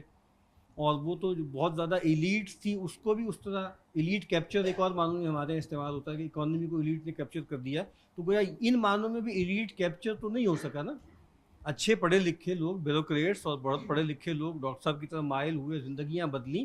لیکن بہرحال وہ جو کام تھا کہ بھئی اتنا بڑا طبقہ آ جاتا, یا ایسا علمی کام ہوتا کہ غزالی کے اور ابن تیمیہ رحمۃ اللہ علیہ ہم اجمعین کے جو ہے درجے کا کوئی معاملہ ہوتا, تو وہ کام نہیں ہو سکا. یہ تو واقعہ ہے, اور وہ ابھی تک تو شاید اور بھی کہیں سے نہیں ہو سکا پوری طرح. کوشش کر رہے ہیں لوگ, اس پر محنت کر رہے ہیں. سر میں سوال پوچھ سکتا ہوں؟ السلام علیکم اور بھی کوئی سوال ہے خواتین سر. وہ خواتین کے میں نے کہا سوال ہو جائے نا پورے. اور بھی کوئی سوال ہے جی؟ سر سوال ایز سچ نہیں ہے, it's just something which is cooking up in my mind. ابھی جو میں ڈاکٹر صاحب کی کچھ باتیں سن رہا تھا تو اس سے کچھ ایک وضاحت آئی تھی, میں نے کہا آپ کے سامنے رکھ دیتا ہوں کہ ہمارے اس کرنٹ دور میں بھی کچھ ایسے ہمارے دوست بھی ہیں جو کہ جن کا جو ایپسٹیمک فریم ورک ہے وہ پولیٹیکل ہے, اور وہ جیسے ہم فلسفے میں سیکھتے ہیں کہ آپ کو نیچر آف تھنگ کو سمجھنا چاہیے نا, تو اگر ہم جو ہے پالیٹکس کو, اس کی نیچر کو سمجھنے کی کوشش کریں, تو ابھی جو میرے ذہن میں چیز آئی تھی وہ یہ کہ پالیٹکس کمپیٹیٹیو ہوتی ہے اور اس میں ون اور لوز ہوتا ہے. کمپٹیشن کے اندر مزہ ہے, اگر آپ جیت جائیں تو مزہ ختم ہو جائے گا, اگر ہار جائیں تو آپ ہوپلیس ہو جائیں گے. تو جو لوگ اسلام کو صرف پولیٹیکل اینگل سے دیکھ رہے ہوتے ہیں, میں نے ان میں یہ دیکھا ہے کہ ان کے اندر ان کو نارمل بات میں مزہ نہیں آ رہا ہوتا. they want that player of competition. جی اور پھر جب وہ ہار جاتے ہیں تو ظاہری بات ہے وہ ہوپلیس ہو جاتے ہیں, اور اگر جیت جائیں تو وہ مزہ ختم ہو جاتا ہے. تو شاید یہ ایپسٹیمک ایک پرابلم بھی ہے. آپ اس پہ آپ کا کامنٹ چاہوں گا. ہاں ٹھیک بات ہے یہ کہ اس میں جیسے ایک مطلب گرینجر بھی ہے نا, اور ایک ایسے لگتا ہے کہ جیسے آپ بہت بڑا کام کر رہے ہیں کوئی. اور یہ بات بھی ٹھیک ہے کہ بھئی ظاہر بات ہے کہ جب تک یہ کمپٹیشن ہے تبھی تک یہ معاملات ہیں, اور صحیح آپ کا سوچ ٹھیک ہے. باقی دیکھیں میں پھر عرض کر دیتا ہوں اس میں جو کچھ ہم نے پڑھا ہے، جو ڈاکٹر صاحب کا ٹیکسٹ ہے، اس کی ذمہ داری ڈاکٹر صاحب کے اوپر ہے. اس کے بارے میں جو میں نے باتیں کی ہیں اس کی ذمہ داری میرے اوپر ہے. ہو سکتا ہے کہ میں بالکل غلط انٹرپریٹ کر رہا ہوں، اور بالکل پورا امکان ہے کہ جو باتیں میں نے تہذیب جدید کے بارے میں، ٹیکنالوجی کے بارے میں، یا اوور آل جو باتیں کی ہیں وہ سراسر غلط ہیں. مجھے اس پہ کوئی دعویٰ نہیں ہے. ٹھیک ہے، یہ نہیں ہے کہ بھئی یہ غسل کے فرائض ہیں یا وضو کے فرائض ہیں یا یہ زکوٰۃ کی مقادیر ہیں، یہ اس طرح کا بیانیہ نہیں ہے. یہ بیانیہ فلفی ہوتا ہے، اور یہ بیانیہ بدلتا بھی رہتا ہے، اس میں تبدیلی بھی آتی رہتی ہے. ویسٹ کی جو کرٹیک ہے، کچھ بات ہمیں سمجھ میں آئے گی، ہم کچھ چیز واپس لے لیں گے، کچھ چیز اس میں ایڈ کر دیں گے. تو یہ کوئی پتھر پہ لکیر نہیں ہوتی بات. ہم مسلسل غور کرتے رہتے ہیں، اپنے اساتذہ سے پوچھتے رہتے ہیں، چیزیں پڑھتے رہتے ہیں، دیکھتے رہتے ہیں، چیزوں کو ٹھیک بھی کرتے ہیں، اصلاح بھی کرتے ہیں. لیکن وہی جو بات بار بار ہم سے کہی جاتی ہے کہ کوئی پروگرام دیں، تو ہمیں تو نہیں لگتا کہ کوئی اجتماعی پروگرام دیا جا سکتا ہے. پروگرام انڈیویجول ہوں گے، ہر آدمی اپنا اپنا دیکھے کہ وہ کس طرح کر سکتا ہے. میری اتنی پسلی نہیں ہے کہ میں امت کے لیول کا کوئی پروگرام دوں، اور میرے نزدیک یہ اس دور کی بڑی خرابی ہے کہ ہر ہما شما کھڑے ہو کے امت کو ایک پورا روڈ میپ دے رہا ہے اور پورا طریقہ. میری کوئی حیثیت نہیں ہے، میری کوئی اوقات نہیں ہے. ہم نے اپنے بڑوں سے سیکھا ہے کہ بھئی چلیں ماڈرنٹی کی کچھ چیزوں کو پرابلمٹائز تو کریں، بس یہاں ہم اتنا کرتے ہیں. لوگ اس پہ پریشان ہو جاتے ہیں، یعنی آپ وہ کہتے ہیں کہ آپ نے ہمارا سکون کیوں غارت کیا. اب یہ ہمارا جرم ہے تو ہم اس کو قبول کرتے ہیں. ہم چاہتے ہیں کہ سکون غارت ہو، ہم چاہتے ہیں کہ لوگ تھوڑا سا ہلیں. اور دیکھیں اسے یہ نہیں کر رہے، وہ نہیں کر رہے. بھائی بات یہ کہ سود حرام ہے نا، تو بتا رہے سلوشن کیا ہے. بھئی ہم دین کو جانتے ہیں، جتنا کچھ بھی جانتے ہیں، کیا ہم اس پہ عمل کر رہے ہیں؟ اچھا آپ ہم سے کہتے ہیں آپ اس کے خلاف بات کرتے ہیں، آپ ریکارڈنگ کروا رہے ہیں، فلاں کر رہے ہیں. تو بھائی ٹھیک ہے نا بات، بھائی جس طرح دین کی بہت سے احکامات ہیں ان پہ ہم بیان تو ٹھیک کریں گے نا، عمل میں کوتاہی ہوگی تو یہاں پر بھی ہم بات تو ٹھیک کر دیں نا. تو چلے ہمارے عمل میں کوتاہی ہے، کوئی اور لوگ ایسے آئیں جو اس بیانیے کو لے کے اٹھیں اور ہمارے ایسے دو نمبر نہ ہوں، ٹھیک لوگ ہوں، اور وہ کھڑے ہو کے سب مقاومت سے کام کر دیں. اسی لیے ہمارے اساتذہ یہی کہتے ہیں کہ فی الحال موجودہ حالات سے کوئی خاص توقع نہیں ہے، لیکن ہمارا اس سے کیا تعلق کہ نتیجہ نکلے گا نہیں نکلے گا. یہ بیانیہ زندہ رہے، پھر کبھی ٹرانسلیٹ ہو جائے گا ایکشن میں تو ٹھیک ہے. فی الحال ہمیں پتہ ہے کہ یہ بیانیہ پاپولر نہیں ہے. اس وقت پاپولزم بک رہا ہے ہر جگہ پہ نا، سیاست میں بھی پاپولزم ہے، مذہب میں بھی پاپولزم ہے. جو آپ ایسی باتیں کریں جو لوگ سننا چاہتے ہیں. غامدی صاحب نے بڑی اچھی بات ایک زمانے میں مجھ سے کہی، انہوں نے کہا کہ انسان کا دماغ جو ہے نا وہ رشوت قبول کرتا ہے. آپ کہیں بیٹھے ہوئے ہوں، ایک خاص طرح کا مجمع ہے، آپ ان کی من پسند باتیں کہنا شروع کر دیں، لوگوں کے چہرے کھل اٹھیں گے. تھوڑی ان کے خلاف باتیں کریں تو ان کی بھویں تن جائیں گی. تو ہمارے یہاں جو جدید لوگ انہوں نے فن سیکھ لیا ہے کہ بھئی کیسی بات کہاں کرنی ہے تاکہ لوگ ذرا تھوڑے سے مائل ہو جائیں. تو ہمیں الحمدللہ ایسی باتیں نہیں آتی. یعنی وہ جو کہتے ہیں نا کہ ہم شف نہیں کہتے، ہم شفتالو کہتے ہیں. ہو سکتا ہے شفتالو بالکل بیکار ہی ہو. تو بس آخری بات یہی ہے کہ جو باتیں یہاں کہی گئی ہیں ان میں سے ہو سکتا ہے اکثر بالکل بیکار ہوں، اکثر بالکل غلط ہوں، ٹھیک ہے. لیکن بہرحال جتنی آج تک کی سمجھ ہے اپنے بڑوں سے، اساتذہ سے سیکھ کے، اس میں سے چند باتیں آپ کے سامنے عرض کی ہیں. ان میں اگر کوئی خیر ہے، کوئی بھلائی ہے تو اللہ کا فضل ہے، ہمارے اساتذہ کی برکت ہے، ٹھیک ہے. اور اس میں جتنا شر ہے جو شاید زیادہ ہے تو وہ شیطان کی طرف سے، ہمارے نفس کی طرف سے ہے. تو جو اچھی باتیں ہیں اللہ تعالیٰ قبول کرے، آپ کے دلوں میں راسخ کریں. جو بیکار باتیں ہیں، فضول باتیں ہیں، اللہ تعالیٰ آپ کے ذہن سے خرج دے اور مجھے بھی معاف کرے.